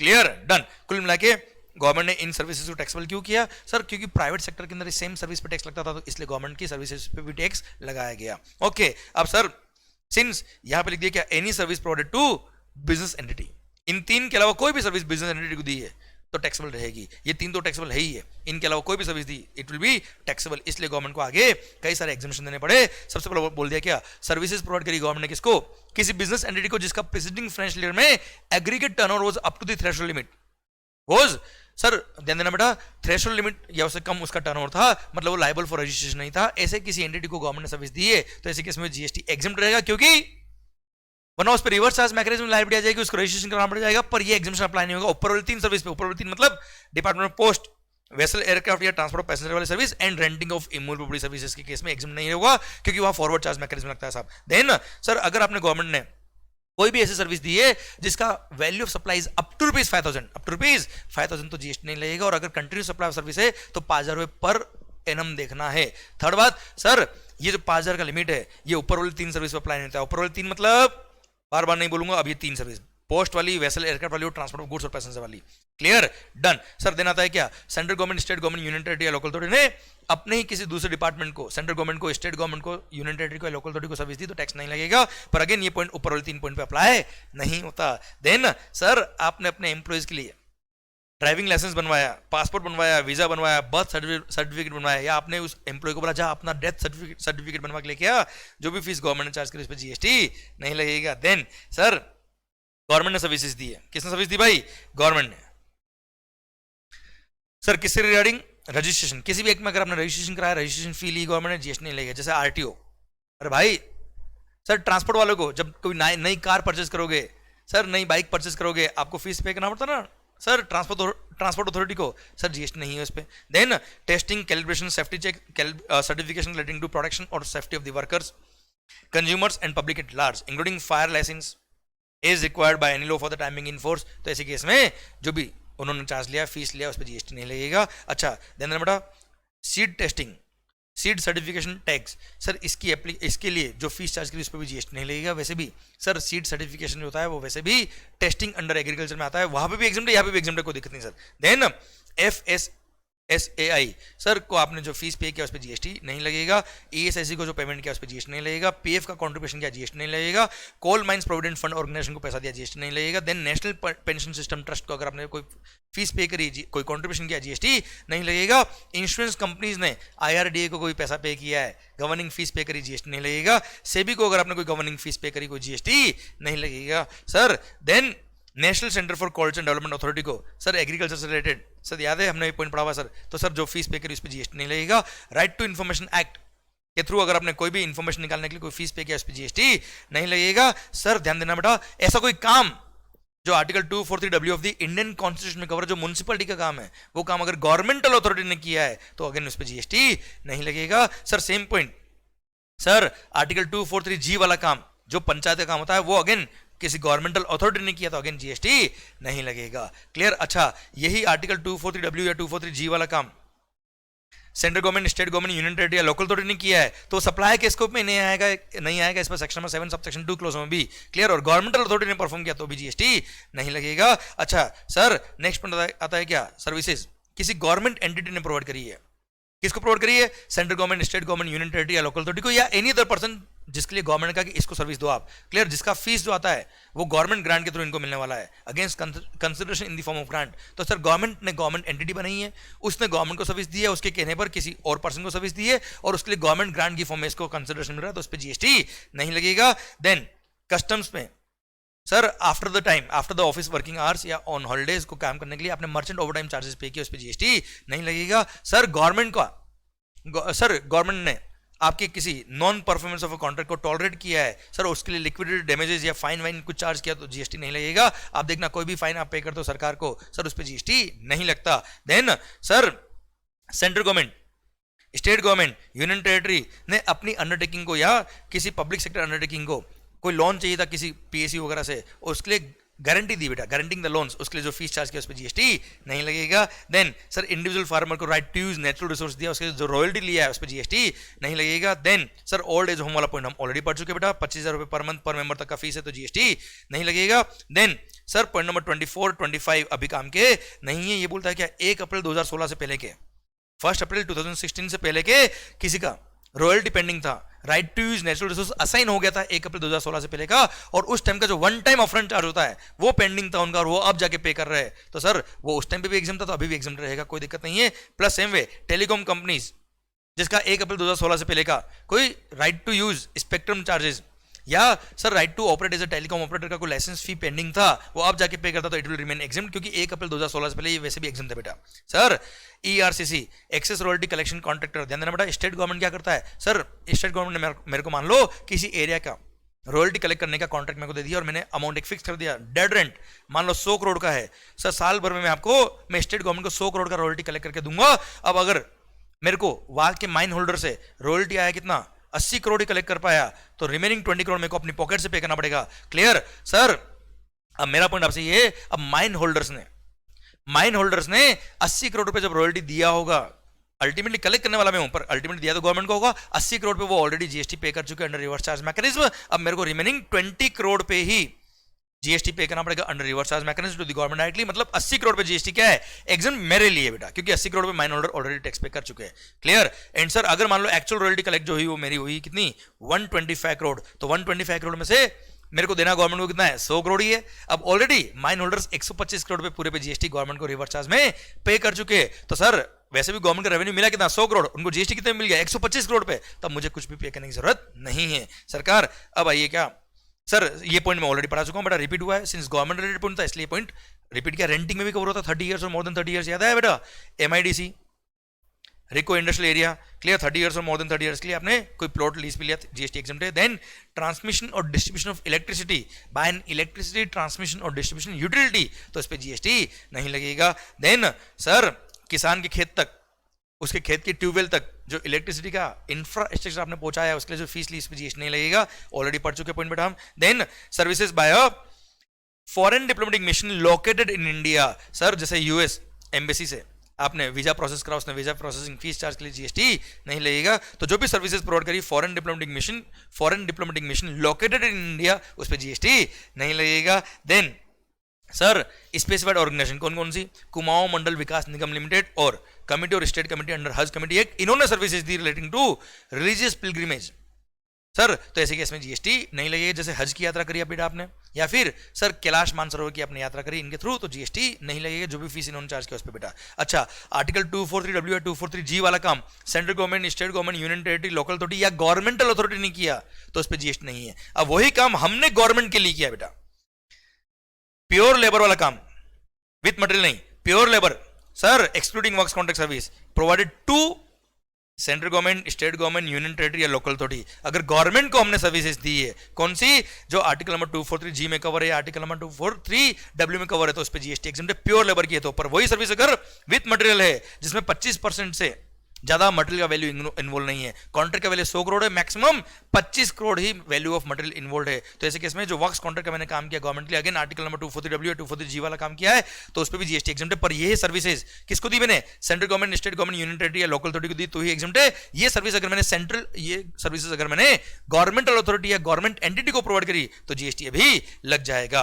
Clear, done. अच्छा, गवर्नमेंट ने इसके रिगार्डिंग सर्कुलर इशू किया था कि ambulance services national health mission के थ्रू अगर किसी प्राइवेट पर्सन ने प्रोवाइड करी गवर्नमेंट को तो सर उस पर जीएसटी एग्जम्प्ट रहेगा, क्योंकि national health mission is covered in article number 240W 240G of the Indian constitution cover होता है बेटा ये। और ये काम करने के लिए आपने जैसे एम्बुलेंस सर्विस प्रोवाइड करी, प्योर लेबर है, जीएसटी एग्जम्प्ट है। विथ मटेरियल भी अगर है तो इसके अंदर ध्यान रखना, अगर material involve is up to 25% of the total contract value तो जीएसटी क्या रहेगा? एग्जम्प्ट रहेगा। Clear, done. देन एक और सर्कुलर, सर व्हीट, आटा, सर ध्यान बेटा, गेहूं को आपने कन्वर्ट किया किसमें? व्हीट में। या पेडी को आपने कन्वर्ट किया राइस में। सर व्हीट को आपने कन्वर्ट किया किसमें? मैं कुछ गलत बोल रहा हूं क्या बेटा? गलत बोल रहा हूं। सर व्हीट को कन्वर्ट किया फ्लोर में या पेडी को कन्वर्ट किया किसमें? राइस में। तो ऐसे केस में ये अगर आपने काम किया गवर्नमेंट के लिए तो services provided to the central government, state government, union territory या लोकल अथॉरिटी अगर आपने सर्विसेज दी, कौन सी?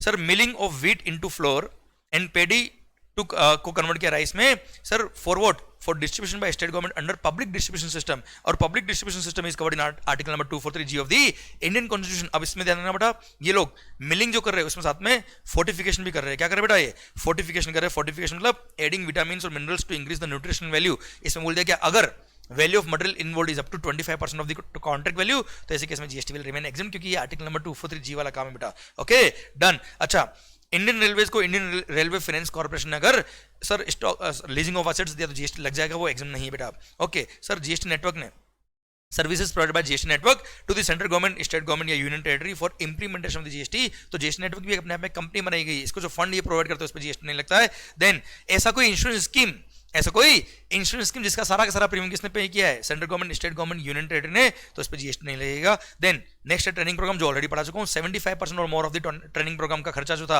वो अगर गवर्नमेंट ने बोन किया है उसको आपने कोई सर्विस दी, जीएसटी नहीं लगेगा। Then sir regional connectivity scheme, airport के रिगार्डिंग पॉइंट हम पढ़ चुके हैं बेटा। अच्छा, ये पॉइंट रिपीट क्यों हो रहे बेटा? क्योंकि गवर्नमेंट रिलेटेड भी थे, ट्रांसपोर्ट रिलेटेड भी थे, वहां पे भी दिया मैंने और यहाँ पे भी दिया, सो दैट सारे पॉइंट एक जगह आपको अच्छे से मिले। सर देन आ रहा है क्या?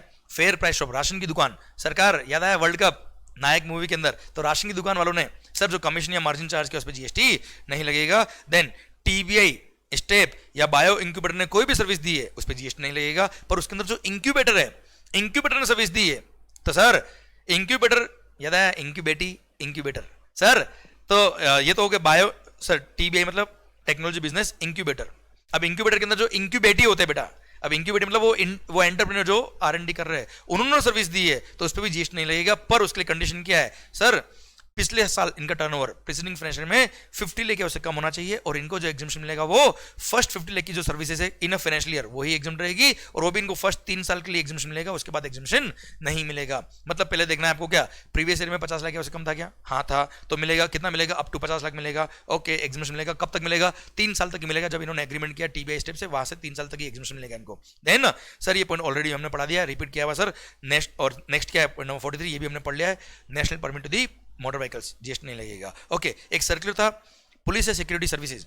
देन बेटा security agency of the government या पुलिस से किसी पीएसयू ने या किसी भी कंपनी ने सर सर्विसेज ली है, उसके लिए गवर्नमेंट ने फीस चार्ज करी तो वो कोई एग्जाम नहीं है, सब टैक्स लगेगा।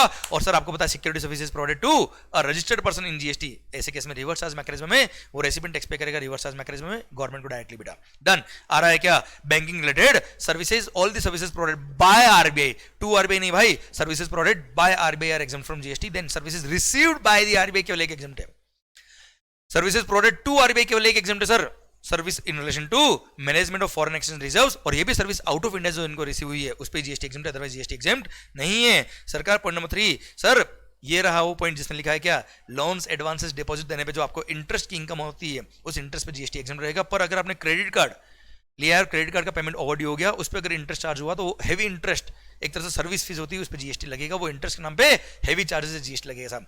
क्लियर? इंटरेस्ट पे जीएसटी एग्जम्प्ट किया। सेकंड क्या सर, अगर दो फॉरेन एक्सचेंज ब्रोकर या मनी चेंजर या एक फॉरेन एक्सचेंज ब्रोकर या बैंक और एक मनी चेंजर आपस में फॉरेन करेंसी कन्वर्जन के ट्रांजेक्शन कर रहे हैं तो इन्होंने आपस में जो फीस चार्ज करी उस पर जीएसटी नहीं लगेगा। यही अगर हम लोगों से चार्ज करते तो जीएसटी लगता है बेटा। क्लियर? डन। अच्छा अब अगर आपने कोई गुड्स परचेज किया, जिसके लिए आपने क्या किया बेटा, सर ईएमआई पे गुड्स परचेज किया, कई बार होता ना बेटा, मोबाइल परचेज किया, फोन पे लोन, लोन पे फोन, सर होता ना सरकार। तो अगर आपने कोई फोन परचेज किया, मोबाइल परचेज किया ऑन लोन, उसके लिए जो ईएमआई आप पे कर रहे हो, उसमें जो इंटरेस्ट आप पे कर रहे हो, सर वो इंटरेस्ट आप किसको पे कर रहे हो? अगर फाइनेंस कंपनी को पे कर रहे हो, इंटरेस्ट पे जीएसटी नहीं लगेगा। वो अगर उस दुकानदार को पे कर रहे हो आप इंटरेस्ट, तो interest will form part of value of supply. अब सर अगर वो ईएमआई पे करने में अगर आप लेट हो गए, तो penal interest charge for delay in making payment of the value of the goods और सर्विस, तो penal interest value of supply का पार्ट बनेगा। पर अगर सर फाइनेंस कंपनी से अगर आपने लोन लिया था, किसी फाइनेंस कंपनी से अगर आपने लोन लिया था, तो उसके इंटरेस्ट पे वैसे भी जीएसटी नहीं लगता सर, तो उसने पेनल इंटरेस्ट चार्ज किया, उस पर भी जीएसटी नहीं लगेगा, वैल्यू का पार्ट नहीं बनेगा बेटा। क्लियर? देन आता है क्या, प्रधानमंत्री जनधन योजना के थ्रू जो भी basic saving bank deposit account open हुए थे, उसमें जो भी बैंक सर्विस दे रहा है उस पर जीएसटी, जो भी बैंक चार्ज किया उस पर जीएसटी नहीं लगेगा। Then sir debit card, credit card या किसी भी कार्ड के थ्रू अगर आप पेमेंट करते हो, स्वैपिंग करके पेमेंट करते हो, तो अगर पेमेंट का जो अमाउंट है वो अप टू ₹2000 है, जो ट्रांजेक्शन का अमाउंट है वो अप टू ₹2000 है, तो जो एक्वायरिंग बैंक जो प्रोसेसिंग फीस लेता है सर, उस चार्ज पे जीएसटी नहीं लगेगा। जैसे आप किसी बैंक से, जैसे आपने लाइफस्टाइल या किसी शोरूम से आपने शॉपिंग करी और शॉपिंग का अमाउंट था कितना, अप टू ₹2000, कार्ड से पेमेंट किया। अब उस दुकानदार, वो शोरूम वाला जो था, उसके पास मान लो एचडीएफसी बैंक का पॉश मशीन था, एचडीएफसी बैंक उस शोरूम वाले से कुछ चार्जेस लेता है बेटा, तो उस चार्जेस के अमाउंट पर जीएसटी नहीं लगेगा। अगर सर ट्रांजेक्शन का amount was up to ₹2000, charges से मान लो कितना 1%, ₹20 जीएसटी एग्जेम्प्ट बेटा। Then services provided by following persons, क्या क्या, बिजनेस फैसिलिटेटर या बिजनेस कॉरेस्पॉन्डेंट ने सर्विस दी किसको, बैंकिंग कंपनी को, with respect to its accounts in its rural area branch, तो जीएसटी नहीं लगेगा। सेम वे अगर कोई इंटरमीडिएट है बिजनेस फैसिलिटेटर या बिजनेस कॉरेस्पॉन्डेंट का, उसने सर्विसेज दी है इन respect of accounts in the rural area branch, तो भी जीएसटी नहीं लगेगा। एंड बिजनेस फैसिलिटेटर और बिजनेस कॉरेस्पॉन्डेंट सर्विस दी किसको, इंश्योरेंस कंपनी को in rural area, again GST क्या रहेगा, एग्जेम्प्ट रहेगा। सर्कुलर इशू हुआ था, सर्कुलर बोलता है क्या, the banking company is liable to pay GST on the entire value of service charge or fee charge from the customers whether or not received via business facilitator और business correspondent. जो भी fees पे कर रहा है customer, देना ना RBI की गाइडलाइन के हिसाब से बिजनेस कॉरेस्पॉन्डेंट या बिजनेस फैसिलिटेटर क्लाइंट से कोई पैसा नहीं ले सकते, कस्टमर से, अकाउंट होल्डर से कोई पैसा नहीं ले सकते। जो भी फीस लेनी है उनको सर बैंक से लेनी है। अब सर बैंक ने जो फीस दिया है बिजनेस एडमिनिस्ट्रेटर या बिजनेस कॉरेस्पॉन्डेंट को, उस पर जीएसटी एग्जेम्प्ट है नहीं, वो हमने पढ़ा है। अब सर जो भी फीस क्लाइंट से आ रही है वो बैंक के पास आएगी, भले वो बिजनेस फैसिलिटेटर या कॉरेस्पॉन्डेंट के थ्रू आए या डायरेक्ट आए, और वो सर्विसेज प्रोवाइडेड बाय बैंक है, तो बैंक फीस पे जीएसटी पे करेगा सब। Then insurance related services, first services relating to general insurance of under the following schemes. First क्या है, हट इंश्योरेंस स्कीम। सर हट मतलब यार समझना है ना, हट नहीं सर, झोपड़ी। सर कैटल इंश्योरेंस अंडर स्वर्ण जयंती Gram Swarozgar Yojana, early known as integrated rural development programme. then scheme for insurance of tribals, then Janta personal accident policy and Gramin accident policy, group personal accident policy for most respected self-employed women, then agricultural pump set and field well insurance, sir premium collected on export credit insurance, then restructured weather based crop insurance scheme approved by the government of India and implemented by the Ministry of Agriculture, then Jan Arogya Bima policy, प्रधानमंत्री फसल बीमा योजना, pilot scheme on seed crop insurance scheme. ध्यान बेटा ये सब नाम आपको रटना नहीं है, ये नाम ध्यान से 2 बार पढ़ना है, सो दैट आपको क्लिक करे एग्जाम के अंदर कि हाँ ये एग्जाम है कि नहीं है। Then central sector scheme on cattle insurance, universal health insurance scheme, Rashtriya Swasthya बीमा योजना, कोकोनट पाम इंश्योरेंस स्कीम, प्रधानमंत्री सुरक्षा बीमा योजना, Nirbhaya health insurance scheme, Bangla शस्य बीमा योजना जो खरीफ की फसल के लिए वेस्ट बंगाल ने रखी है, उनके प्रीमियम पे जीएसटी नहीं लगेगा। अच्छा ध्यान ना, जैसे इसके अंदर फायर इंश्योरेंस कवर है क्या, नहीं टैक्स लगेगा। सर मैरीन इंश्योरेंस लगेगा। तो सर ध्यान दीजिएगा बेटा, ये नाम आपको क्लिक करना पड़ेंगे एग्जाम में कि एग्जाम है कि नहीं है। देन अब आ रहा है क्या, following schemes of life insurance. First क्या है, general Bima Yojana, Aam Aadmi Bima Yojana, micro life insurance product is approved by IRDA having maximum amount of life insurance coverage of ₹2 lakh. ये life insurance coverage of ₹2 lakh है बेटा, 2 लाख से ऊपर होगा लाइफ इंश्योरेंस कवरेज तो जो भी प्रीमियम आप पे करो उस पर जीएसटी लग जाएगा। देन वरिष्ठ पेंशन बीमा योजना, प्रधानमंत्री जीवन ज्योति बीमा योजना, प्रधानमंत्री जनधन योजना, प्रधानमंत्री वया वंदन योजना, इनके थ्रू अगर आपने इंश्योरेंस कराया लाइफ इंश्योरेंस, इन स्कीम में अगर आपने लाइफ इंश्योरेंस कराया तो जो भी प्रीमियम पे किया उस प्रीमियम पे जीएसटी एग्जेम्प्ट है। देन सर ऑलरेडी हम पॉइंट पढ़ चुके हैं वाला, ऐसा कोई इंश्योरेंस स्कीम जिसका टोटल प्रीमियम गवर्नमेंट पे कर रहा है उस इंश्योरेंस स्कीम के प्रीमियम पे जीएसटी एग्जेम्प्ट है। सर ये जितने भी हमने ऊपर पॉइंट पढ़े सर ये सारे जो पॉइंट नंबर 1 में कवर थे, देन इस पॉइंट में कवर थे, या गवर्नमेंट ने जिसमें सारा प्रीमियम पे किया है, इनका अगर आपने री इंश्योरेंस कराया तो भी जीएसटी क्या है, एग्जेम्प्ट है। Then contribution under Atal pension Yojana, then contribution under any pension scheme of the state government, GST exempt है। Then life insurance provided by way of annuity under the national pension system GST exempt है sir. Then sir army, naval, air force group insurance fund जो है उसका, उसमें life insurance का premium जो था उसमें जीएसटी एग्जेम्प्ट है. Same way sir naval group insurance fund ने सर्विसेज दी है लाइफ इंश्योरेंस किसको, कोस्ट गार्ड को, तो उसके प्रीमियम पे जीएसटी एग्जेम्प्ट है. Then same way central armed police forces के रेस्पेक्ट में जो लाइफ इंश्योरेंस था उस पर जीएसटी एग्जेम्प्ट है. ईएसआईसी का कंट्रीब्यूशन आईआरडीए ने जो भी फीस चार्ज किया जीएसटी एग्जेम्प्ट है. देन बिजनेस फैसिलिटेटर और बिजनेस कॉरेस्पोंडेंट ने सर्विस दी है किसको, इंश्योरेंस कंपनी को इन रूरल एरिया, तो जीएसटी एग्जेम्प्ट हो जाएगा. ये तीनों पॉइंट रिपीटेड पॉइंट है बेटा.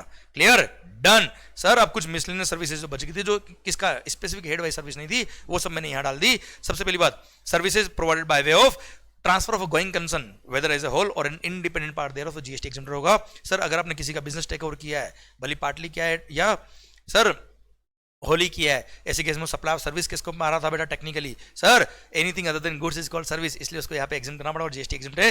Then lawyer advocate, sir all the services provide by an advocate. ध्यान देना बेटा, ये तीनों पॉइंट को मैं समरी करके यहाँ एक साथ समझा रहा हूँ बेटा आपको. Services provide by the advocate, form of advocate, senior advocate और सर आर्बिट्रल ट्रिब्यूनल, इन्होंने सर्विसेज दी है किसको, ऐसे किसी पर्सन को, ऐसे किसी बिजनेस एंटिटी को जिसका प्रीसीडिंग फाइनेंशियल ईयर में aggregate turnover was more than the threshold limit for registration, तो ही टैक्स लगेगा. बाकी सारे केस में टैक्स क्या है, एग्जेम्प्ट है. सर फर्स्ट, अगर इन्होंने सर्विस दी किसी इंडिविजुअल वगैरह को other than for the business, exempt. किसी अदर देन बिजनेस एंटिटी को दी सर्विस, वैसे भी एग्जेम्प्ट है. बिजनेस एंटिटी को दी जिसका turnover up to threshold limit for registration था प्रीवियस ईयर में, एग्जेम्प्ट है. सर नेक्स्ट, तो कुल मिला के एग्जीबिशन किसको मिला, एग्जीबिशन किसको नहीं मिला, सर इन्होंने सर्विस दी किसको, ऐसे किसी बिजनेस एंटिटी को जिसका प्रीसीडिंग फाइनेंशियल में aggregate turnover was more than threshold limit for registration, तो ही टैक्स लगेगा, और वो भी रिवर्स चार्ज मैकेनिज्म में. Recipient business entity tax pay करेगा रिवर्स चार्ज मैकेनिज्म में. अच्छा एक पॉइंट और, अगर advocate, form of advocate, senior advocate या आर्बिट्रल ट्रिब्यूनल सर्विस दी किसको, central government, state government, union territory, local authority, governmental authority या गवर्नमेंट एंटिटी को, अब भले इनका टर्नओवर कितना भी हो साहब, जीएसटी क्या रहेगा, एग्जेम्प्ट रहेगा. अगला पॉइंट, सर सीनियर एडवोकेट के लिए अलग से बोल दिया, सीनियर एडवोकेट ने किसी एडवोकेट या फॉर्म ऑफ एडवोकेट को सर्विस दी है, तो ऐसे केस में अगर उसका प्रीसीडिंग फाइनेंशियल में टर्नओवर मोर देन ₹20 लाख था, more than threshold limit for registration था, तो टैक्स लगेगा. और रिवर्स चार्ज मैकेनिज्म में सर रेसिपिएंट, पर रेसिपिएंट किसको माना जाएगा, सर वो बिजनेस एंटिटी जिसका केस रिप्रेजेंट कर रहा है senior advocate in the court, sir वो बिजनेस एंटिटी जिसका फाइल रेफर किया था उस एडवोकेट फर्म ने सीनियर एडवोकेट को, वो बिजनेस एंटिटी टैक्स पे करेगा रिवर्स चार्ज मैकेनिज्म में. पर मान लो फर्म केस था किसका, फर्म का ही, खुद कई झगड़ा था और उसके लिए सीनियर एडवोकेट सर्विस ली, तो ऐसे केस में टैक्स लग जाएगा, रिवर्स चार्ज में उस फर्म को पे करना पड़ेगा. पर ये केवल थ्योरेटिकल पॉइंट है, प्रैक्टिकली ऐसा होता नहीं sir. Okay done. Sir next आता है क्या, सर ओ स्पाइडरमैन याद आया बेटा, शक्तिमान याद आया बेटा. Sir journalist, services provide by collecting or providing news by an independent journalist, press trust of India or United News of India, GST exempt है. देन पब्लिक लाइब्रेरी ने लैंडिंग ऑफ बुक्स की service दी, तो GST exempt है बेटा. Sir पर आप वहां लाइब्रेरी में जाके पढ़ रहे हो, उसके लिए ₹500 पर मंथ उन्होंने फीस लिया, उस पर टैक्स लगता है बेटा. क्लियर, वो एग्जाम नहीं है, लैंडिंग ऑफ बुक्स एग्जाम है बेटा. देन सर कोई business exhibition out of India held हो रहा है और बिजनेस एग्जीबिशन ऑर्गेनाइजर ने आपसे फीस लिए, स्टॉल बुकिंग चार्जेस, जीएसटी नहीं लगेगा अगर वो एग्जीबिशन आउट ऑफ इंडिया हो रहा है तो. देन सर अनइनकॉर्पोरेटेड एओपीबीवाई ने जो मेंबरशिप फी ली होती है, जो भी शेयर ऑफ कंट्रीब्यूशन लिया होता है, उस पर जीएसटी लगता है, आपको पता है बेटा, क्योंकि एओपीबीवाई और उसके मेंबर्स दो अलग अलग पर्सन होते हैं, दोनों ने आपस में अगर सर्विसेज दी जीएसटी लगता है. पर अगर आपने जो मेंबरशिप फी दी है या वो एओपीबीवाई जो है वो एक अगर ट्रेड यूनियन है, जीएसटी एग्जेम्प्ट है बेटा.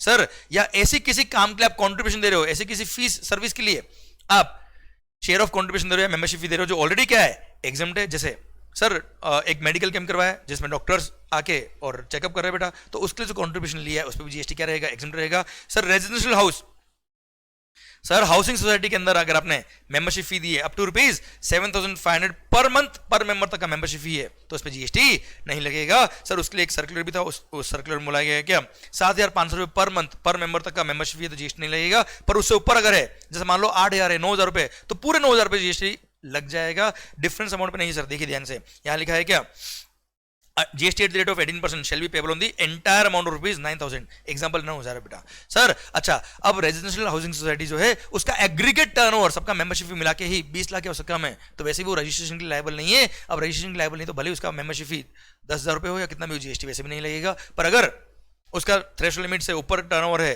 सर, तो ऐसे केस में अगर ₹7,500 पर मंथ पर मेंबर से ज्यादा अगर मेंबरशिप फी है तो टैक्स लगेगा. पर जिनका भी मेंबरशिप फी 7,500 या उससे कम है उस पर जीएसटी रहेगा, एग्जेम्प्ट. अच्छा अब अगर हाउसिंग सोसाइटी मेंबरशिप फी जो ले रही है उस पर जीएसटी लग रहा है, वो रजिस्टर्ड जीएसटी में, तो उसने जो भी इनवर्ट सप्लाई लिए होंगे उस पर जो भी जीएसटी पे किया उसका आईटीसी उसको मिलेगा. पर अगर हाउसिंग सोसाइटी ने एज अ प्योर एजेंट कोई भी फीस पे किया है, किसी भी पर्सन, किसी भी मेंबर का अगर कोई जस्ट लाइट का बिल था, लाइट का बिल मेंबर को पे करना था, पर मेंबर ने ऑथराइज कर रखा था किसको, सोसाइटी को, कि तू मेरे बिहाफ पे पे करता ना, तो एज अ प्योर एजेंट अगर हाउसिंग सोसाइटी ने कोई फीस पे करी किसी थर्ड पर्सन को, तो ऐसे केस में वैल्यू में से वो एक्सक्लूड होगा, वैल्यू में इंक्लूड नहीं करेंगे बेटा, उस पर टैक्स नहीं लगेगा। Clear, done. फिर आता है क्या, कोई अनइनकॉर्पोरेटेड एसोसिएशन और नॉन प्रॉफिट एंटिटी, मतलब एओपीबीआई सर जो बनी है किसके लिए, sir welfare of the industrial और एग्रीकल्चर लेबर और फार्मर, हमारी ही मांगे पूरी करो, हमारी ही मांगे पूरी करो, लेबर एसोसिएशन वगैरह, इनका जो मेंबरशिप फी होता है इस पर जीएसटी नहीं लगेगा। या फिर ऐसा कोई भी क्लब या एओपीबीआई जिसका पर एनम पर member membership fee is up to ₹1000, 1000 रुपए पर मेंबर पर ईयर तक का मेंबरशिप फी है, तो जीएसटी नहीं लगेगा।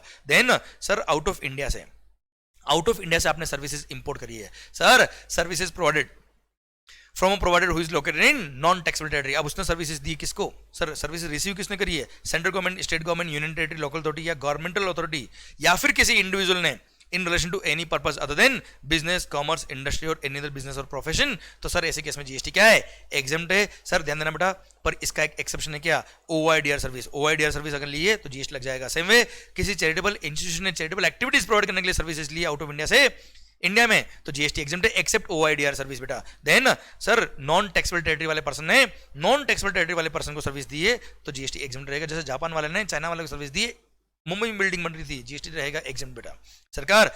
और हाँ ध्यान देना बेटा, सर आउट ऑफ इंडिया वाले को सर्विस दी तो जीएसटी एग्जम्प्ट होता है, पर एक एक्सेप्शन है इसका, अगर transport of goods by vessel होता है, सिंगापुर से इंडिया में गुड्स आ रहा है और सर जो फ्रेट पे कर रहा है वो आउट ऑफ इंडिया वाला पर्सन ही कर रहा है सर, तो सर्विस प्रोवाइडर भी आउट ऑफ इंडिया का, मान लो सिंगापुर शिपिंग कंपनी है, सर्विस रेसिपिएंट भी सिंगापुर का, पर ऐसे केस में जीएसटी एग्जम्प्ट नहीं होगा। जो गुड्स इंपोर्ट कर रहा है, import of goods will be liable to pay tax to the government directly under reverse charge mechanism, ऐसा हम आरसी में भी पढ़ चुके बेटा।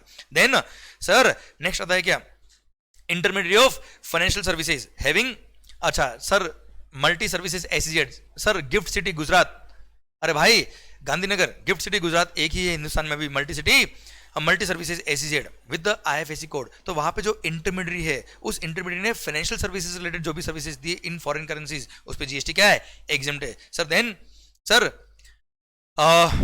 सर हमने पढ़ा है एक्सपोर्ट ऑफ सर्विस की डेफिनेशन, एक्सपोर्ट ऑफ सर्विस की डेफिनेशन पढ़ा है क्या, लास्ट कंडीशन कि service provider and service recipient दोनों सेम पर्सन के डिस्टिंक्ट एस्टेब्लिशमेंट नहीं होना चाहिए। सर मतलब मेरा एक ब्रांच, मैं मान लो हूं महाराष्ट्र में, मेरा एक ब्रांच है कहां, यूएसए में, मैं यूएसए वाले पर्सन को सर्विस दे रहा हूं, तो एग्जाम नहीं होगा भले सारी कंडीशन ऑफ एक्सपोर्ट सेटिस्फाई हुई, क्योंकि we both are establishment of the distinct person, पर सर कम से कम एक्सपोर्ट का बेनिफिट मत दो, पर कम से कम टैक्स तो मत लगाओ, इसलिए गवर्नमेंट ने यहां क्या कर दिया, जीएसटी एग्जम्प्ट कर दिया बेटा।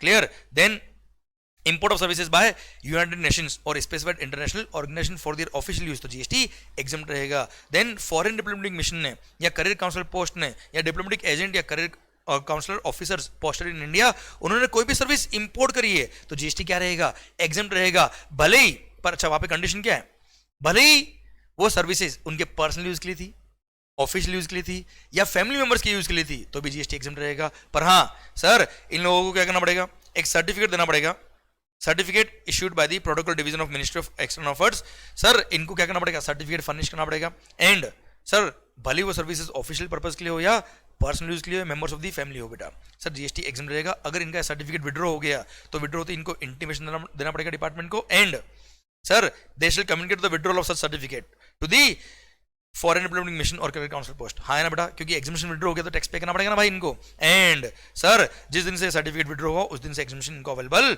नहीं रहेगा। तो कुल मिला के सर आपको इतना सब ध्यान नहीं रखना है, पॉइंट मेरा आपसे ये है कि सर फास्ट अब बात करें तो सर फॉरेन डिप्लोमेटिक मिशन वगैरह ने सर्विसेज इंपोर्ट कर जीएसटी एग्जम्प्ट रहेगा, भले वो ऑफिशियल यूज के लिए हो, पर्सनल यूज के लिए हो, फैमिली मेंबर्स के यूज के लिए हो या ऑफिशियल यूज के लिए हो, कोई दिक्कत नहीं सर, जीएसटी एग्जम्प्ट रहेगा। बस इनको प्रोटोकॉल डिवीजन से जो सर्टिफिकेट है वो फर्निश करना पड़ेगा, सर्टिफिकेट विड्रॉ हो गया तो वहां से इनका एग्जामिनेशन भी विड्रॉ हो जाएगा बच्चों, डन। सरकार लास्ट पॉइंट है क्या, सर अगर मान लो मैं एक एजेंट हूं, सर गुड्स का एजेंट हो बेटा, सर्विस सप्लायर भी आउट ऑफ इंडिया का, रेसिपिएंट भी आउट ऑफ इंडिया का, सर पढ़ना, services provided to by an intermediary when location of both supplier and recipient of goods is outside taxable territory. Sir Japan वाले ने goods खरीदी किससे, China वाले से, मैं एक इंटरमीडिएट था, अब सिंस मैं एजेंट हूं, इंटरमीडिएट का लोकेशन प्लेस ऑफ सप्लाई होता है जो इंडिया ही होता है, इसलिए अलग से एग्जामिनेशन दिया और बोल दिया कि टैक्स एग्जम्प्ट रहेगा subject to following conditions. Clear, done. और जितने भी हमने एग्जामिनेशन पढ़े वो सीजीएसटी हो, एसजीएसटी हो, आईजीएसटी हो, सबसे एग्जम्प्ट बेटा, भारत माता की जय। और जहां पार्टनरशिप में रेफर किया वहां एलएलपी भी रेफर होगा। अब कुछ अदर एग्जामिनेशन थे वही बात करते हैं सर। सबसे पहली बात क्या है intrastate supplies received by TDS director from any unregistered supplier exam from GST, वैसे एग्जामिशन काम का नहीं है क्योंकि sir 9(4) section number 9 subsection 4 is only applicable for builders. Sir next है क्या, सर्विस इंपोर्टेड बाय यूनिट और developer in ACZ is exempt from IGST. Sir ACZ की यूनिट या डेवलपर ने अगर कोई डोमेस्टिक मार्केट से गुड्स या सर्विस ली होती है उसको बोलते हैं JDR supply, zero rated supply. अगर उसने वो सर्विसेज इंपोर्ट कर ली तो उस पर भी जीएसटी क्या है, एग्जाम्प्ट है। Then sir IGST is exempted to the extent, sir ध्यान देना आपने कस्टम वैल्यूएशन पढ़ा है, कस्टम वैल्यूएशन के अंदर हमने पढ़ा है कि अगर आपने कोई भी गुड्स इंपोर्ट करी है और जो गुड्स आपने इंपोर्ट करी उस इंपोर्टेड गुड्स पर over and above the price अगर आप रॉयल्टी पे कर रहे हो या लाइसेंस फी पे कर रहे हो as a condition of goods being sold in India, तो रॉयल्टी या लाइसेंस फी भी वैल्यू ऑफ गुड्स का पार्ट बनता है और उस पर भी जीएसटी उस पर भी कस्टम लगेगा और कस्टम के साथ में आईजीएसटी वैसे भी लग रहा है सर, तो अलग से उस रॉयल्टी के अमाउंट पर उस लाइसेंस फी के अमाउंट पे जीएसटी क्या है, एग्जम्प्ट अलग से पे करने की जरूरत नहीं है। देन लास्ट पॉइंट क्या है सर, अगर एक आप कौन हो बेटा, मैं एक एक्सपोर्टर ऑफ गुड्स बेटा, मैं गुड्स क्या करता हूं भाई एक्सपोर्ट, पर मैं मैन्युफैक्चरर नहीं हूं, मैं एक ट्रेडर हूं बेटा। मैं क्या करता हूं, आपसे गुड्स परचेज करता हूं, डायरेक्ट एक्सपोर्ट करता हूं। अब आपसे गुड्स परचेज करके डायरेक्ट अगर एक्सपोर्ट करना है मेरे को, और जो मैं एक्सपोर्ट कर रहा हूं वो under the cover of bond या एलयूडी अगर एक्सपोर्ट कर रहा हूं, तो सर मेरे एक्सपोर्ट पे तो टैक्स नहीं पे करना है, पर परचेज पे जो मैंने टैक्स पे किया उसका मैं आईटीसी लूंगा, आईटीसी लेके फिर उसका रिफंड क्लेम करूंगा। इतना चक्कर क्यों रहे, इसलिए गवर्नमेंट से हमने रिक्वेस्ट करी, गवर्नमेंट को बोल दिया क्या भाई साहब प्लीज हमको टैक्स फ्री अलाउ कर दो। गवर्नमेंट टैक्स फ्री अलाउ नहीं किया, गवर्नमेंट बोला क्या 0.1% टैक्स पे कर दो, मतलब इंट्रास्टेट सप्लाई है तो 0.05%, सीजीएसटी 0.05%, एसजीएसटी इंटरस्टेट परचेज कर रहे हो तो 0.1% आईजीएसटी पे करो। इससे एक्सेस जो टैक्स है वो एग्जाम कर दिया गवर्नमेंट ने मेरी परचेज पे। मैं एक्सपोर्टर हूं, मान लो आप गुजरात में हो, मैं हूं महाराष्ट्र में बेटा, मैं आपसे परचेज कर डायरेक्ट एक्सपोर्ट कर रहा हूं, तो मेरी परचेज से बोल दिया केवल 0.1% टैक्स पे करना है। पर सर कुछ कंडीशंस लगा दी, वो कंडीशन में कहा है क्या, सबसे पहली बात जब मैं आपसे परचेज करूंगा मैं भी रजिस्टर्ड होना चाहिए जीएसटी में, आप भी रजिस्टर्ड होना चाहिए। सर टैक्स इनवॉइस के थ्रू गुड्स आएगा, सर आपसे जो गुड्स परचेज किया वो 90 डेज के अंदर, जिस दिन इनवॉइस इशू हुआ वहां से 90 डेज के अंदर एक्सपोर्ट हो जाना चाहिए बेटा। 90 डेज में एक्सपोर्ट नहीं हुआ तो सर जो सप्लायर है उसकी बेंड बच गई, एग्जामिशन विड्रॉ हो गया, उसको टैक्स पे करना पड़ जाएगा। सर का ध्यान रखना, जो गुड्स आपसे ले रहा हूं वो डायरेक्ट यहां से क्या ले जाऊंगा बेटा, पोर्ट ले जाना चाहिए, या फिर सर ध्यान देना बेटा यहां से कहा ले जाऊंगा custom port, airport, land custom station या इनलैंड कंटेनर डिपो या कंटेनर फ्रेट स्टेशन ले जाना चाहिए, या फिर किसी एक वेयरहाउस में ले जाऊंगा और सर उस वेयरहाउस में जाके मैं क्या कर सकता हूं, वहां से डायरेक्ट मैं एक्सपोर्ट कर सकता हूं, या फिर सर उस वेयरहाउस के अंदर मैं कोमो भी बना सकता हूं, कुछ गुड्स आपसे खरीदी कोमो बना के भी एक्सपोर्ट कर सकता हूं। सर ये सब फैसिलिटी दी है। I should be registered with the export promotion council or commodity board recognized by the department of commerce. Sir ये मेन कंडीशंस थी। प्लस जब मैं एक्सपोर्ट कर दूंगा तो सर मेरे एक्सपोर्ट डॉक्यूमेंट में उन गुड्स को क्लियरली मेंशन करना पड़ेगा, प्लस आपका इनवॉइस नंबर और आपका जीएसटी नंबर भी लिखूंगा बेटा मैं। सरकार ध्यान देना, अब जब मैंने एक्सपोर्ट किया होगा मैंने अपने बिल ऑफ एंट्री फाइल करी होगी, उसमें आपका गुड्स का आपका जीएसटी नंबर भी लिखा होगा, मैंने आपका इनवॉइस नंबर भी रेफर किया होगा, प्लस जब मैंने गुड्स एक्सपोर्ट किया होगा तो जब वो शिपिंग कंपनी जब गुड्स आउट ऑफ इंडिया लेके जाएगी तब उसने सर एक्सपोर्ट जर्नल मैनिफेस्ट या एक्सपोर्ट रिपोर्ट फाइल किया होगा, उसमें उन गुड्स का नाम मेंशन होना चाहिए। अब ये ईजीएम का कॉपी प्लस वो इनवॉइस, वो जो मैंने बिल ऑफ एंट्री फाइल की उसका कॉपी मेरे को सर आपका जो ज्यूरिसडिक्शनल जीएसटी ऑफिसर है गुजरात का, जो ज्यूरिसडिक्शनल जीएसटी ऑफिसर है उसको देना पड़ेगा। Clear, done. और 90 दिन में एक्सपोर्ट नहीं होता एग्जामिशन विड्रॉ हो जाएगा। भारत माता की जय। Then exemption to central government share of profit petroleum from GST, ध्यान दीजिए बेटा। सर अगर मेरे को राइट टू एक्सप्लोर या प्रोडक्शन मिल गया मेरे को किसका, ऑयल का बेटा, पढ़ लीजिए। The central government on being satisfied that it is necessary in the public interest to do on the recommendation of the GST council, exemption दिया है किसको, इंट्रास्टेट हो या इंटरस्टेट हो, क्या चीज, supply of services by way of grant of licence और lease to explore और माइन पेट्रोलियम क्रूड और natural gas or both from so much of the GST is leviable on the consideration paid to the central government in the form of central government's share of profit petroleum as defined in the contract entered into by the central government in this behalf। मतलब sir मेरे को right to explore या right to mine the petroleum crude या natural gas का right मिल गया है, तो उसके लिए जो रॉयल्टी में पे कर रहा हूं, और रॉयल्टी जो पे कर रहा हूं उस पर जीएसटी लगता है, पर sir royalty in the form of central government share of profit जो मैं दे रहा हूं पेट्रोलियम का, सर जो पेट्रोलियम में गवर्नमेंट दे रहा हूं उतने प्रोपोर्शन वैल्यू पे मेरे को जीएसटी पे करने की जरूरत नहीं है। देन एक सर्कुलर आया, सर्कुलर बोलता है क्या, sir Asian development bank and international finance corporation, इनका सर एक ओवरराइडिंग एक्ट बना हुआ है जिसकी वजह से क्या बोला है, it is clarified that services provided by IFC and ADB are exempt from GST irrespective of any other act in India. किसी भी एक्ट में क्या लिखा हमें कंसर्न नहीं है, जो भी सर्विस इन्होंने दी उस पर जीएसटी क्या रहेगा, एग्जाम रहेगा। इसी के साथ भारत माता की जय। एंड सर इसी के साथ पूरा मेगा एग्जामिनेशन लिस्ट खत्म होता है। अब सारे examination under GST for services सारे खत्म। सरकार नो डाउट बहुत फास्ट हुआ होगा, पर सरकार फास्ट नहीं करेंगे तो पूरा कंट्रोल में नहीं आएगा। ध्यान सुनिएगा, सरकार क्या लिखा है यहाँ पर, या आपके लिए लिखा है सर, जो दुनिया को नामुमकिन लगे वही मौका होता है कुछ कर दिखाने का, एंड ये मौका आपके पास है।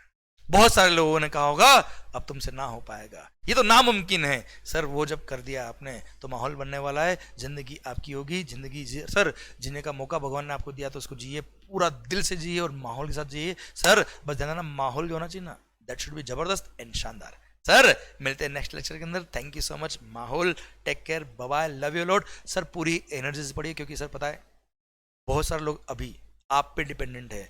सर वो दुआएं कर रहे हैं कि आप बस अच्छी मेहनत करके सर पास हो जाए एग्जाम्स के अंदर, क्योंकि सर आप पे ही डिपेंडेंट होगी उनकी दुनिया। All the best, take care, love you lot, bye bye.